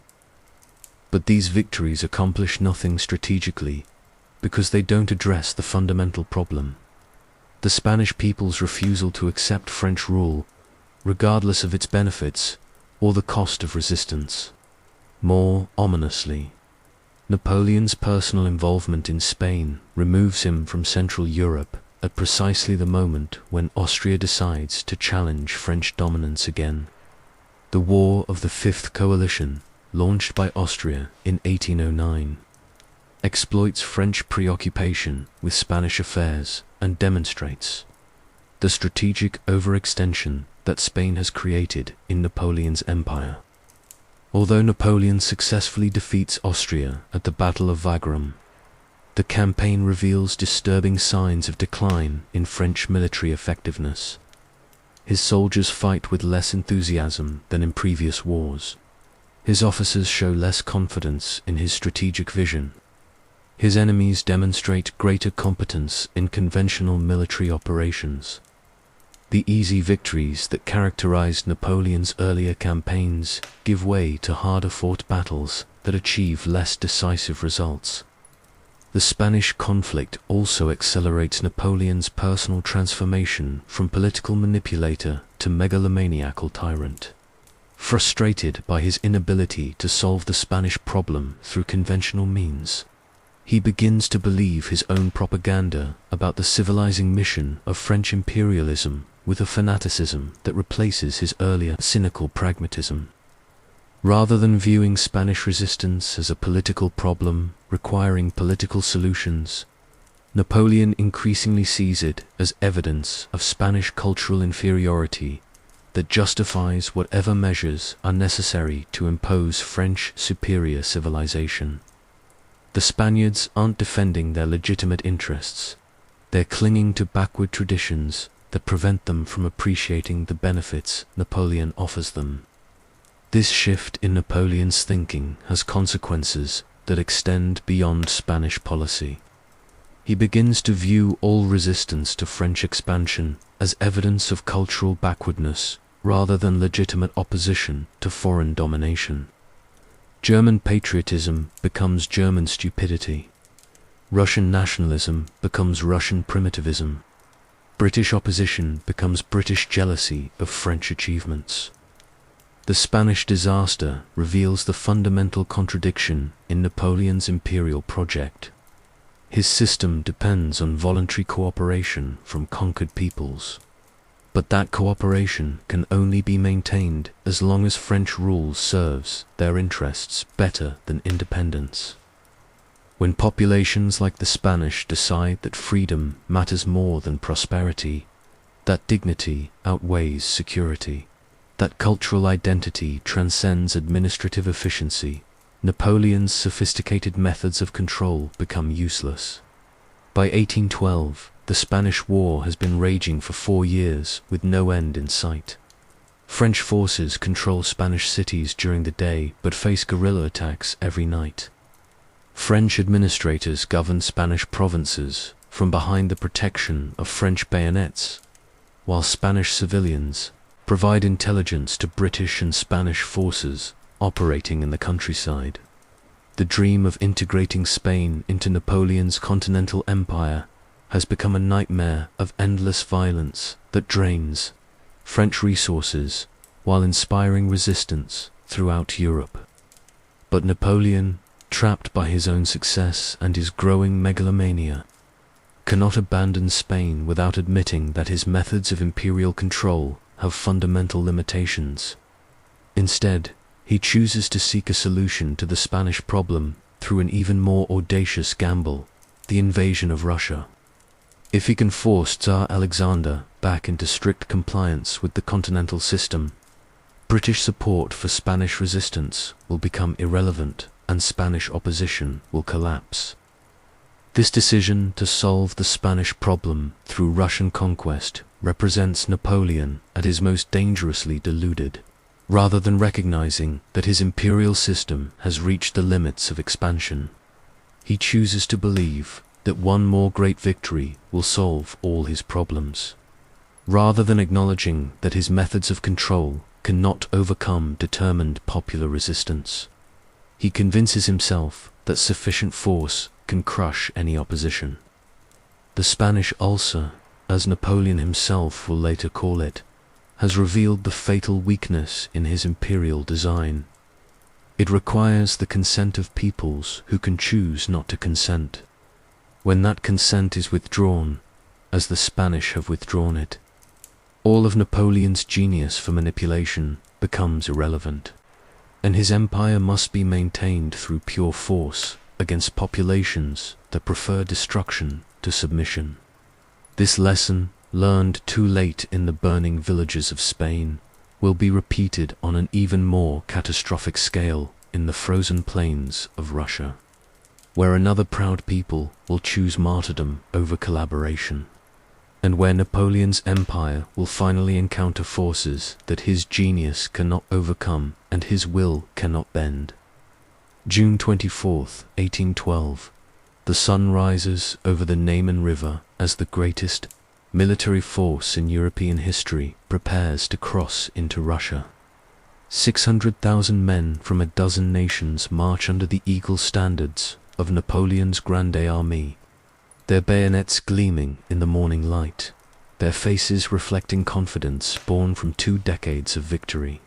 They believe they're witnessing the beginning of Napoleon's greatest triumph, the campaign that will finally force Britain to its knees and secure French domination over the entire European continent. Instead, they're marching toward the most catastrophic disaster in military history, a frozen hell that will consume not just their lives, but the myth of Napoleonic invincibility itself. The decision to invade Russia represents Napoleon at his most dangerously deluded, a leader so intoxicated by his own success that he cannot recognize the difference between achievable ambition and suicidal fantasy. The stated cause of the war, Russia's violation of the continental system through secret trade with Britain, masks deeper motivations that reveal Napoleon's transformation from pragmatic politician into megalomaniacal tyrant who believes his own propaganda about French destined supremacy over lesser peoples. Alexander I's gradual withdrawal from strict compliance with anti-British trade restrictions isn't just economic policy, but existential necessity for the Russian Empire. The continental system is strangling Russian commerce, devastating Russian finances, and creating domestic unrest that threatens the Tsar's authority. Russian merchants face bankruptcy, Russian nobles see their estates become worthless, and Russian peasants suffer from the economic disruption that continental system enforcement creates throughout the empire. But Napoleon views Russian non-compliance not as understandable response to economic pressure, but as personal betrayal by an inferior who has forgotten his proper place in the European order. The Tsar, who had once bowed before French power at Tilsit, now dares to prioritize Russian interests over French commands. This represents not just political opposition, but psychological challenge to Napoleon's entire worldview, which depends on the belief that French superiority makes resistance ultimately futile. The invasion force Napoleon assembles reveals both the extent of his power and the dangerous overconfidence that power has bred. The Grand Army includes not just French soldiers, but contingents from every corner of Napoleon's empire.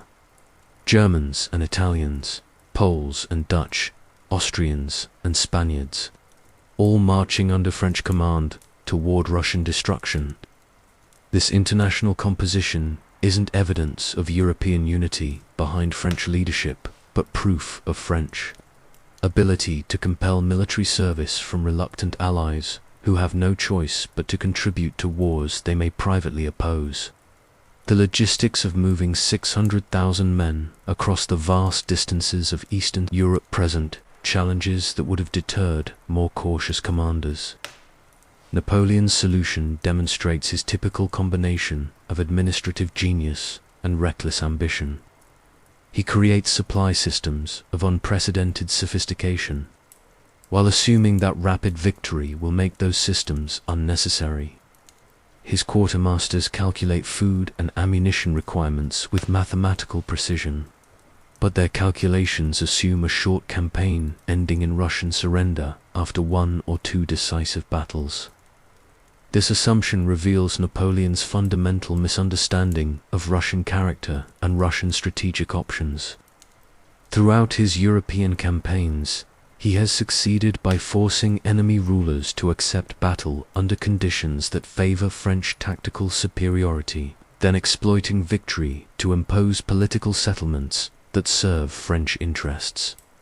Enemy capitals fall, enemy armies surrender, and enemy governments negotiate rather than face complete destruction.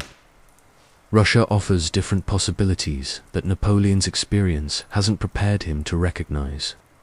Russian territory is vast enough to absorb enormous armies without being conquered. Russian winter is harsh enough to destroy invading forces that remain too long in the field. Most importantly, Russian leadership under Alexander I and his advisors possesses the moral courage to sacrifice everything rather than submit to foreign domination. The Russian strategy that emerges during the 1812 campaign isn't based on military weakness, but on strategic wisdom that recognizes the difference between battles and wars. Rather than risk decisive defeat through premature confrontation with Napoleon's superior forces, Russian commanders choose to trade space for time, allowing the Grande Armée to advance into Russia's interior while avoiding the major battles that might end the war quickly in Napoleon's favor. This strategic retreat accomplishes several objectives that reveal sophisticated understanding of Napoleon's vulnerabilities. Every mile the French advance stretches their supply lines and increases their dependence on resources that may not be available. Every day they spend in Russian territory exposes them to Russian winter and Russian diseases that will kill more soldiers than Russian bullets. Most importantly, every week of Russian resistance demonstrates to Europe that Napoleon can be defied, that French power has limits, that the myth of inevitable French victory is exactly that, a myth. The burning of Moscow represents the supreme moment of Russian moral courage and strategic calculation, rather than allow Napoleon to winter in Russia's ancient capital. using its resources to sustain his army and its symbolic importance to negotiate favorable peace terms. Russian authorities choose to destroy the city that has stood for centuries as the heart of Russian civilization. Napoleon's reaction to Moscow's destruction reveals his growing detachment from reality. Rather than recognizing this act as evidence of Russian determination that makes further military operations pointless, he interprets it as Russian desperation that proves his strategy is succeeding. The Russians are destroying their own cities, he tells his officers, because they know they cannot resist much longer. Soon they will be forced to negotiate, and French victory will be complete. This misreading of Russian psychology demonstrates how Napoleon's earlier successes have created intellectual blindness that prevents him from adapting to new situations. Throughout Europe, his enemies have eventually chosen accommodation over destruction because accommodation offered better prospects for preserving their essential interests. Napoleon cannot conceive that Russians might prefer national martyrdom to foreign domination, that some peoples will choose death over dishonor, regardless of the practical consequences. The retreat from Moscow becomes a masterclass in Russian strategic patience and French strategic blindness. Alexander I refuses Napoleon's offers to negotiate, understanding that winter will accomplish what Russian armies could not achieve through direct confrontation. Every day Napoleon remains in Moscow weakens his position while strengthening Russian resolve. Every week he delays departure reduces his chances of successful withdrawal. But Napoleon, trapped by his own legend, cannot admit that the campaign has failed and order immediate retreat. Such an admission would acknowledge that French power has limits, that Napoleon can make strategic mistakes, that the Grand Empire isn't invincible. Instead, he continues to believe that Alexander will eventually negotiate, the Russian resistance will collapse, that one more diplomatic initiative will achieve the victory that military operations have failed to deliver. When retreat finally becomes unavoidable, Napoleon discovers that his administrative genius, so effective in organizing the invasion, becomes a liability in managing withdrawal. The supply systems designed to support advance toward victory cannot function during retreat. Toward defeat, the international composition of his army, which had demonstrated French hegemony over Europe, becomes a source of division and mutual recrimination when national contingents begin prioritizing their own survival over collective military effectiveness. The horrors of the retreat from Moscow reveal Napoleon's character in its most disturbing form.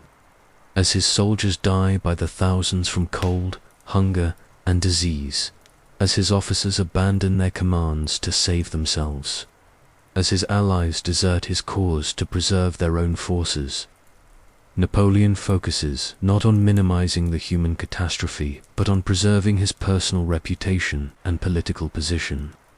His bulletins to France systematically lie about the extent of the disaster, presenting tactical withdrawals as strategic repositioning, describing military collapse as temporary setbacks, transforming complete defeat into narrative of heroic struggle against impossible odds.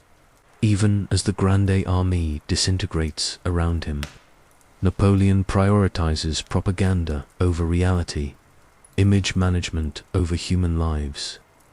More disturbing still is his abandonment of the survivors of his army when continued association with their suffering might damage his political standing in France. Rather than sharing their ordeal to the end, Napoleon secretly departs for Paris, leaving his remaining soldiers under the command of subordinates who must somehow extract them from the disaster he created. He justifies this betrayal as political necessity. France needs strong leadership during this crisis, and only Napoleon can provide it. The final statistics of the Russian campaign revealed the true cost of Napoleon's megalomania. Of the 600,000 men who crossed into Russia in June 1812, Fewer than 40,000 return in fighting condition. The rest are dead, captured, or so broken by their ordeal that they will never serve effectively again. Entire nations lose a generation of young men to Napoleon's ambition. The cream of European military leadership lies frozen in Russian snow, but the disaster extends beyond mere numbers to the destruction of Napoleon's carefully constructed political system. The myth of French invincibility, so crucial to maintaining the loyalty of satellite states and the compliance of conquered peoples, lies shattered with the Grande Armée. European rulers who had accepted French domination as inevitable begin to calculate the possibilities for successful resistance.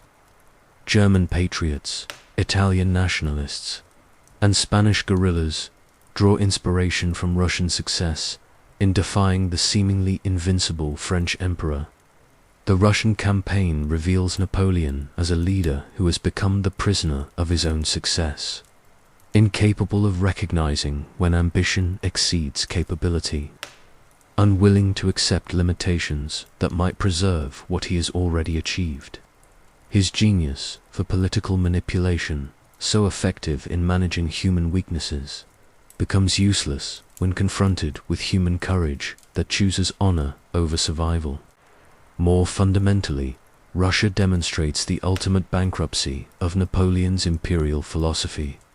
His system depends on the calculation that resistance to French power costs more than submission to it. When peoples like the Russians decide that some things matter more than practical calculation, when they choose principle over pragmatism and death over dishonor, Napoleon's sophisticated methods of control become irrelevant. The retreat from Moscow doesn't just end Napoleon's dreams of universal European domination. It reveals those dreams as the fantasies of a man who confused tactical brilliance with strategic wisdom, who mistook the temporary compliance of the defeated for permanent acceptance of French superiority, who believed his own propaganda about the civilizing mission of French imperialism.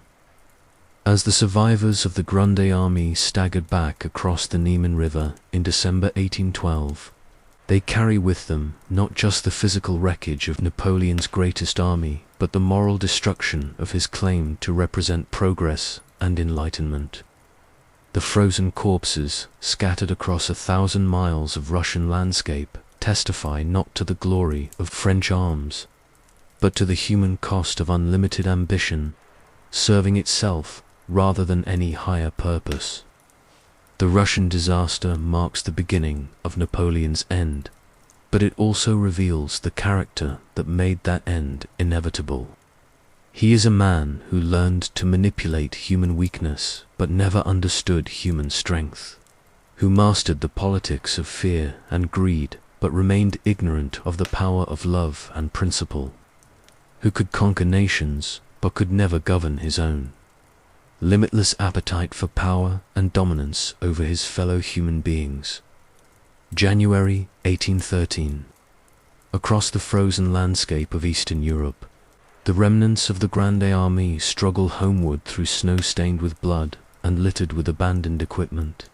But the true measure of Napoleon's Russian disaster isn't found in the endless columns of frostbitten soldiers or the makeshift hospitals overflowing with dying men. It lies in the face of Napoleon himself as he returns to Paris, a man whose empire spans from Spain to Poland, but whose eyes reveal the growing recognition that his greatest enemy isn't Britain, Austria, or Russia, but the inexorable logic of his own overreach. The Sixth Coalition forms around the corpse of the Grande Armée, like scavengers gathering around a fallen giant. Prussia, so thoroughly humiliated at Jena and Auerstedt that many believed German military pride had died forever, finds new courage in Russian success. The liberation wars that erupt across Germany aren't just military campaigns, but explosions of national fury that have been suppressed for years under French occupation. But what makes this coalition different from its predecessors isn't just the number of enemies arrayed against Napoleon. It's their shared understanding that accommodation with French power has become impossible. Previous coalitions fought to limit French expansion or secure better terms within the European system Napoleon dominated. This coalition fights for his complete destruction, recognizing that lasting peace requires the elimination of Napoleonic France as a factor in European politics. The German uprising reveals how thoroughly Napoleon's methods of indirect control have failed when subjected to the stress of military disaster. The Confederation of the Rhine, that masterpiece of political manipulation that had bound German states to French interests through apparent voluntary association, disintegrates as German princes scramble to abandon their French connections before their subjects rise in revolt against collaborators with foreign oppression. The transformation is remarkable in its speed and completeness. German rulers who had praised French civilization suddenly discover their devotion to German traditions. German intellectuals who had celebrated French Enlightenment begin writing passionate defenses of German culture. German soldiers who had marched proudly in Napoleon's armies now fight with equal determination to drive French forces from German soil. This isn't simply opportunistic abandonment of a losing cause, though opportunism certainly plays a role. It represents the collapse of Napoleon's fundamental assumption about human nature, that people's political loyalties are determined by rational calculation of material advantages. The Germans who rise against French rule don't gain immediate material benefits from resistance. Indeed, they risk economic hardship, military defeat, and political persecution. But they choose resistance anyway, motivated by something Napoleon never learned to understand or manipulate: the emotional power of national identity and cultural pride. Napoleon's response to this crisis reveals how his character has been transformed by 2 decades of power. Rather than adapting his methods to changed circumstances, he intensifies the behaviors that created the crisis. Facing rebellion throughout his empire, he increases repression. Confronted with economic problems caused by endless warfare, he demands greater financial sacrifices from territories already exhausted by French exploitation. Challenged by military disasters that reveal the limitations of French power, he raises new armies and launches new campaigns that extend those disasters.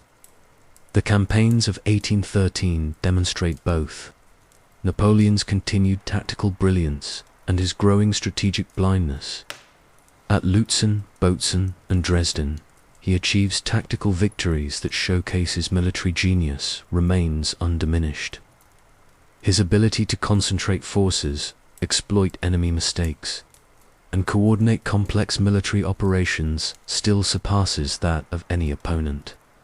But these tactical successes accomplish nothing strategically because they don't address the fundamental problem. Napoleon lacks the resources to defeat all his enemies simultaneously while maintaining control over an empire that spans the continent. More disturbing is Napoleon's treatment of the human cost these victories require. The armies he raises in 1813 consist increasingly of teenage conscripts and middle-aged reservists. The bottom of the manpower barrel scraped clean to replace the veterans lost in Russia. These inexperienced soldiers die in vastly greater numbers than the professionals they replace. But Napoleon views their deaths as acceptable cost for maintaining his political position. His letters from this period reveal a man increasingly detached from human reality, calculating casualties like an accountant balancing books rather than a leader responsible for the lives of those who serve him. When subordinates suggest that France might accept reasonable peace terms that would end the bloodshed, Napoleon responds with fury, accusing them of defeatism and cowardice. He cannot conceive that what appears to others as reasonable compromise appears to him as personal humiliation. The Battle of Leipzig, fought in October 1813 and known to history as the Battle of the Nations, represents the culmination of Napoleon's strategic overreach and the coalition's successful cooperation. For 3 days, French forces faced the combined armies of Prussia, Russia, Austria, and Sweden in the largest battle fought in Europe before the 20th century. Napoleon's performance at Leipzig demonstrates both his greatness and his fatal limitations. His tactical handling of French forces is masterful, his coordination of defensive operations brilliant, his personal courage in crisis inspiring, but he cannot overcome the simple arithmetic of strategic disaster. He faces enemies who collectively outnumber him 2 to 1, who can afford losses he cannot replace, and who fight with the knowledge that victory will liberate their homelands, while defeat will merely delay inevitable French collapse. The aftermath of Leipzig reveals Napoleon's empire in its death throes. German states that had remained loyal to France through military disaster abandoned the French cause when continued association becomes obviously suicidal. The Confederation of the Rhine formally dissolves as German princes rush to join the coalition against their former master. Dutch territories rise in revolt, welcoming back the House of Orange that French power had expelled. Italian populations that had initially welcomed French rule as liberation from Austrian dominance begin viewing French withdrawal as liberation from French exploitation. But perhaps most significantly, Napoleon's own subordinates begin to recognize that his continued leadership threatens not just his empire but France itself. Marshals who had followed him from Italy to Moscow start questioning orders that seemed designed more to preserve Napoleon's personal prestige than to secure French national interests. Diplomats who had negotiated treaties across Europe begin exploring possibilities for peace that would save France from the consequences of Napoleon's megalomania. The invasion of France in 1814 transforms Napoleon from European conqueror into French defender, a role that initially seems to revitalize his strategic genius and political appeal. The campaigns he fights on French soil demonstrate tactical brilliance that recalls his greatest victories, defeating coalition forces in a series of actions that temporarily halt the Allied advance and raise hopes for negotiated settlement. But these tactical successes cannot overcome the strategic reality that France lacks the resources to resist the combined power of Europe indefinitely. The coalition can afford to lose battles as long as they're winning the war. Napoleon must win every engagement to survive, while his enemies need only avoid decisive defeat until French exhaustion makes continued resistance impossible. More ominously, Napoleon's defense of France reveals how completely his rule has been based on military success rather than popular support. When French civilians face the choice between continued warfare under Napoleon's leadership and peace through his removal, increasing numbers choose peace. The man who had claimed to represent French interests discovers that many French people view his continued rule as obstacle to French recovery and reconciliation with Europe. The defection of Marshal Marmont at the Battle of Paris represents not just military betrayal but moral judgment on Napoleon's leadership by one of his oldest and most loyal subordinates. Marmont's decision to negotiate with coalition forces rather than obey Napoleon's orders to defend the capital reflects his recognition that Napoleon's personal ambition has become incompatible with French national welfare. The Senate's vote to depose Napoleon and offer the throne to the Bourbon dynasty represents the final collapse of the political system he had constructed so carefully during his rise to power. The same senators who had voted him emergency powers now vote him out of office. The same constitutional mechanisms he had used to legitimize his authority now legitimize his removal. The sophisticated legal framework he had created to disguise dictatorship as democracy finally serves democratic purposes by providing legal means for terminating dictatorial rule. Napoleon's first abdication at Fontainebleau reveals him as a man whose understanding of power has been fundamentally corrupted by its exercise.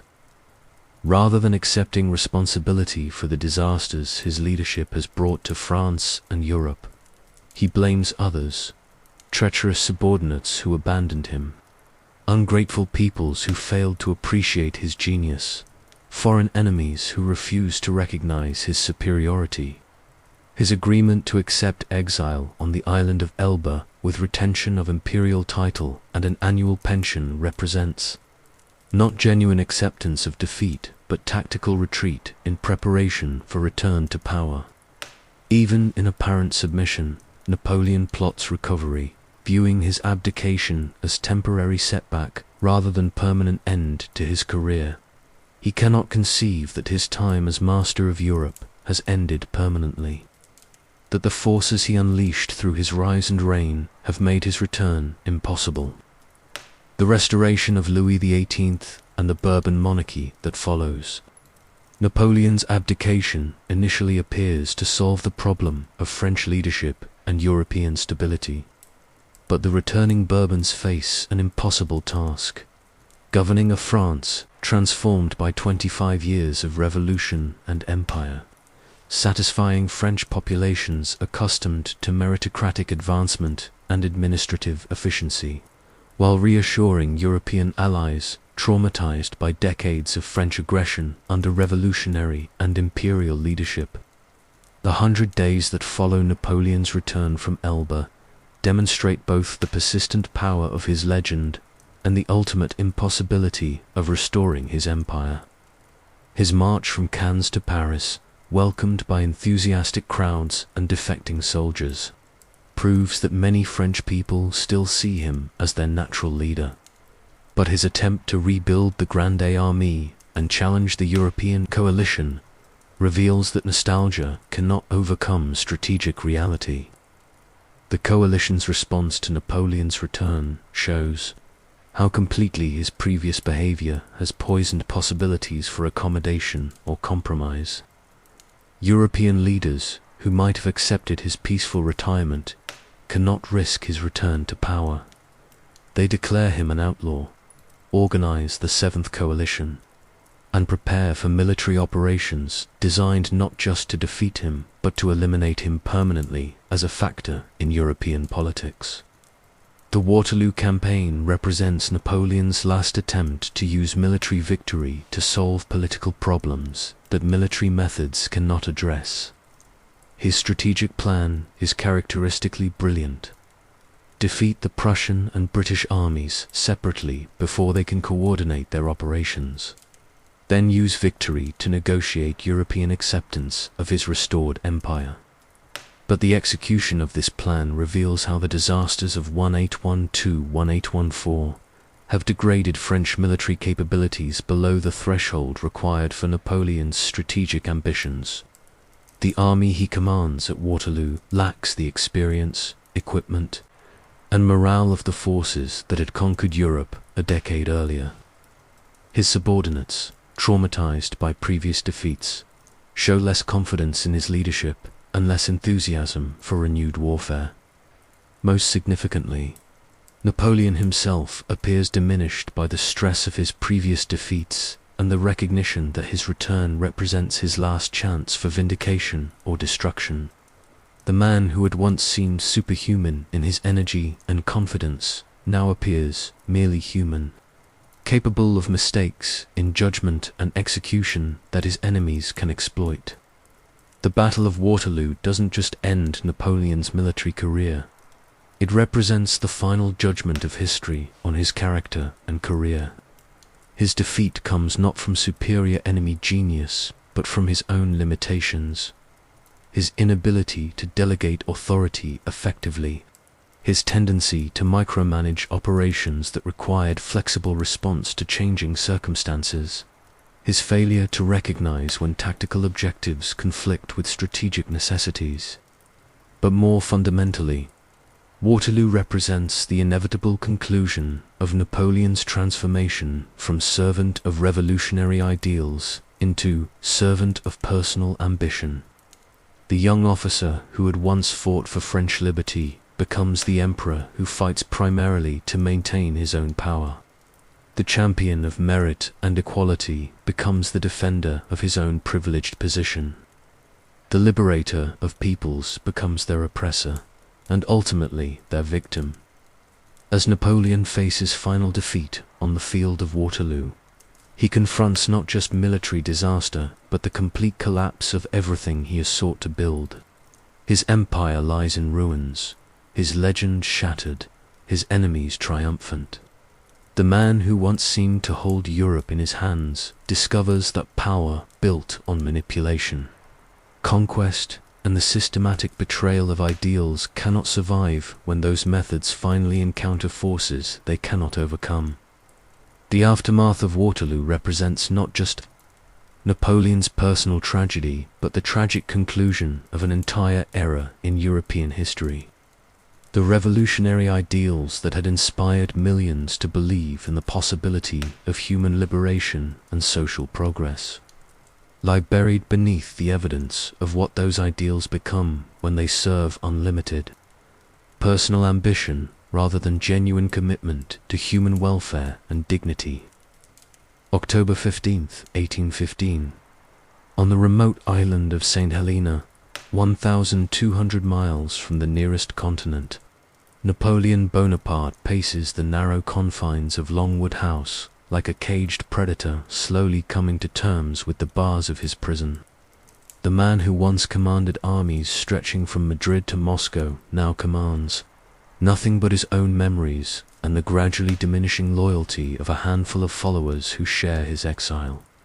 But perhaps more significantly, he faces something that his extraordinary career has never forced him to confront. Time to reflect on what he has done and what it has cost. The final accounting of Napoleon's rise to power reads like an invoice, written in blood and paid for with the currency of human suffering. Over 4 million people died in the wars he either initiated or prolonged through his refusal to accept reasonable limitations on French power. Entire generations of young men across Europe lie buried in graves stretching from Egypt to Russia. Their lives sacrificed not for noble causes, but for one man's insatiable hunger for dominance over his fellow human beings. But the human cost extends beyond battlefield casualties to encompass the systematic destruction of institutions, ideals, and communities that had taken centuries to develop. The Holy Roman Empire, destroyed to serve French strategic interests. The Polish nation, resurrected only to be sacrificed when Napoleon's alliance with Russia required Polish abandonment. The Spanish monarchy, discarded through deception when Spanish loyalty became inconvenient. The French Republic itself, murdered by its own supposed champion when democratic governance conflicted with personal ambition. Perhaps, most tragically, Napoleon's career represents the betrayal of the revolutionary ideals that had initially inspired his rise to prominence. The young artillery officer who had embraced liberty, equality, and fraternity as guiding principles became the emperor who systematically destroyed each of these values in service of his own advancement. Liberty became the privilege of those who served imperial interests. Equality became hierarchy based on loyalty to Napoleon rather than noble birth. Fraternity became the brotherhood of conquest that united Europeans only in their common subjugation to French power. The Europe that emerges from the Napoleonic Wars bears scars that will influence continental development for generations.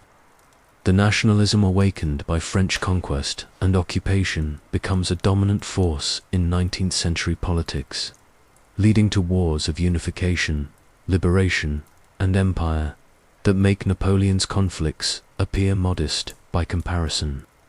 The authoritarianism perfected in Napoleonic France provides a template for future dictators who study his methods of disguising tyranny as popular government and manipulating democratic institutions to destroy democracy itself. But perhaps Napoleon's most dangerous legacy lies in the legend that survives his defeat, the myth that transforms his crimes into achievements, and his victims into voluntary participants in historical necessity.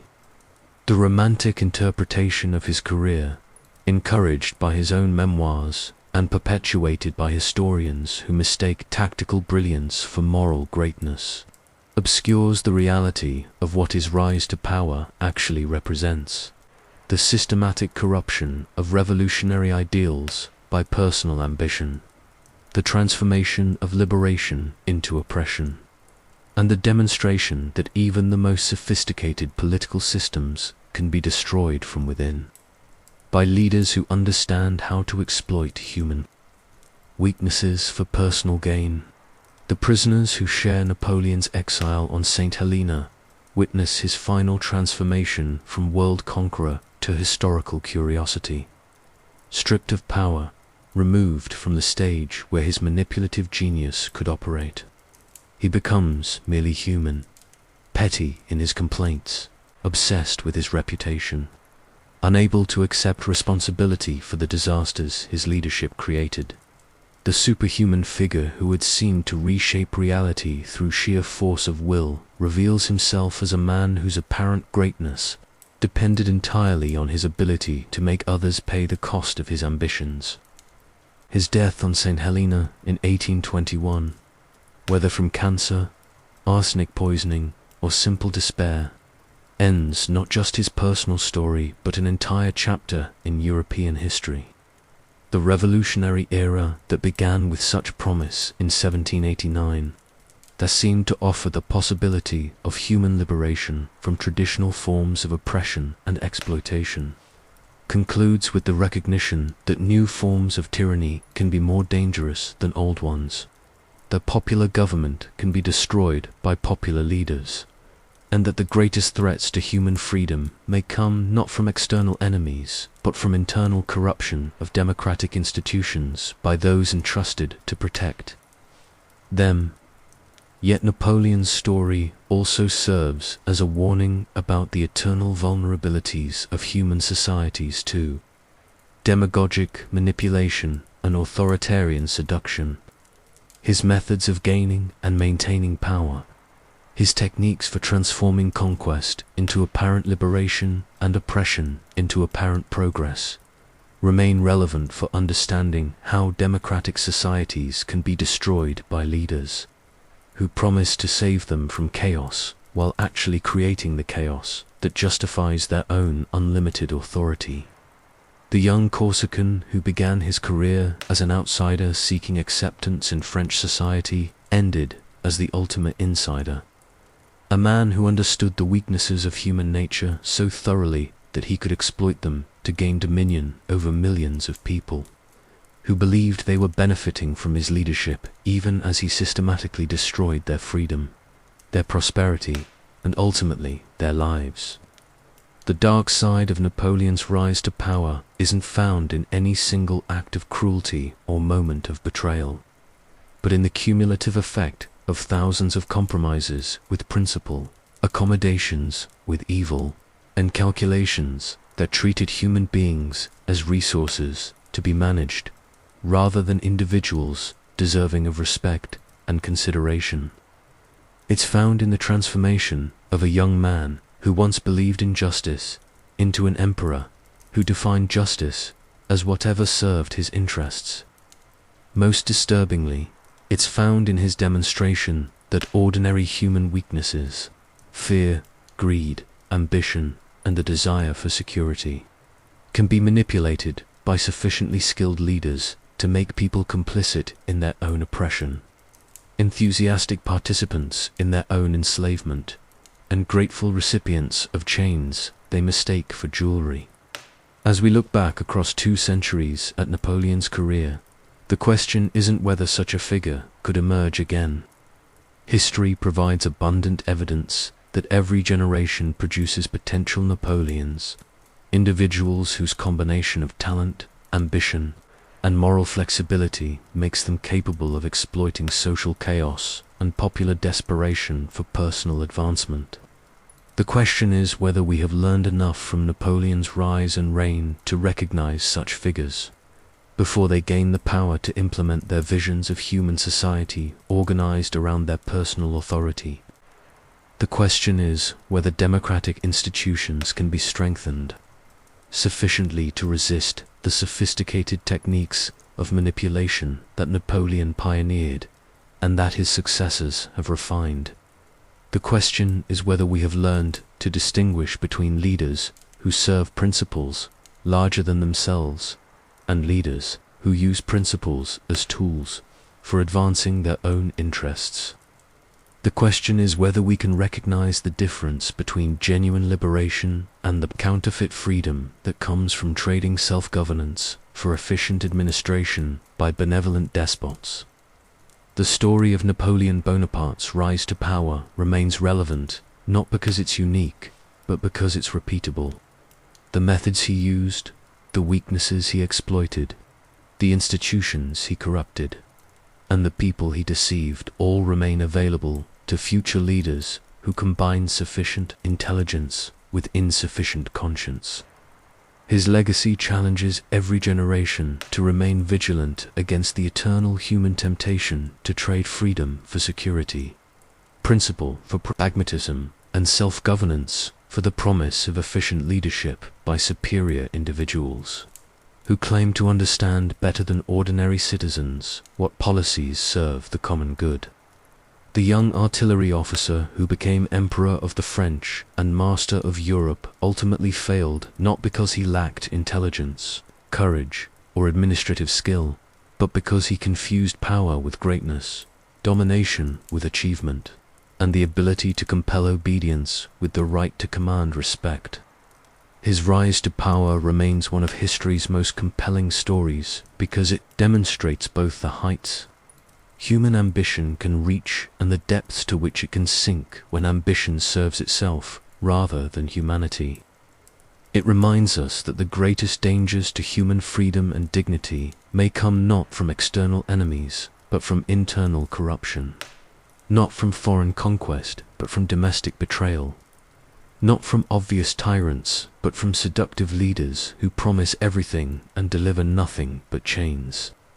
In the end, Napoleon's story is our story, the eternal human drama of idealism corrupted by ambition, of principles betrayed by their supposed champions, and of freedom lost through the voluntary surrender of people who believed they were gaining security and prosperity, when they were actually trading away everything that makes life worth living. The man who once held Europe in his hands died alone on a remote island, forgotten by the millions who had once cheered his victories and cursed his defeats.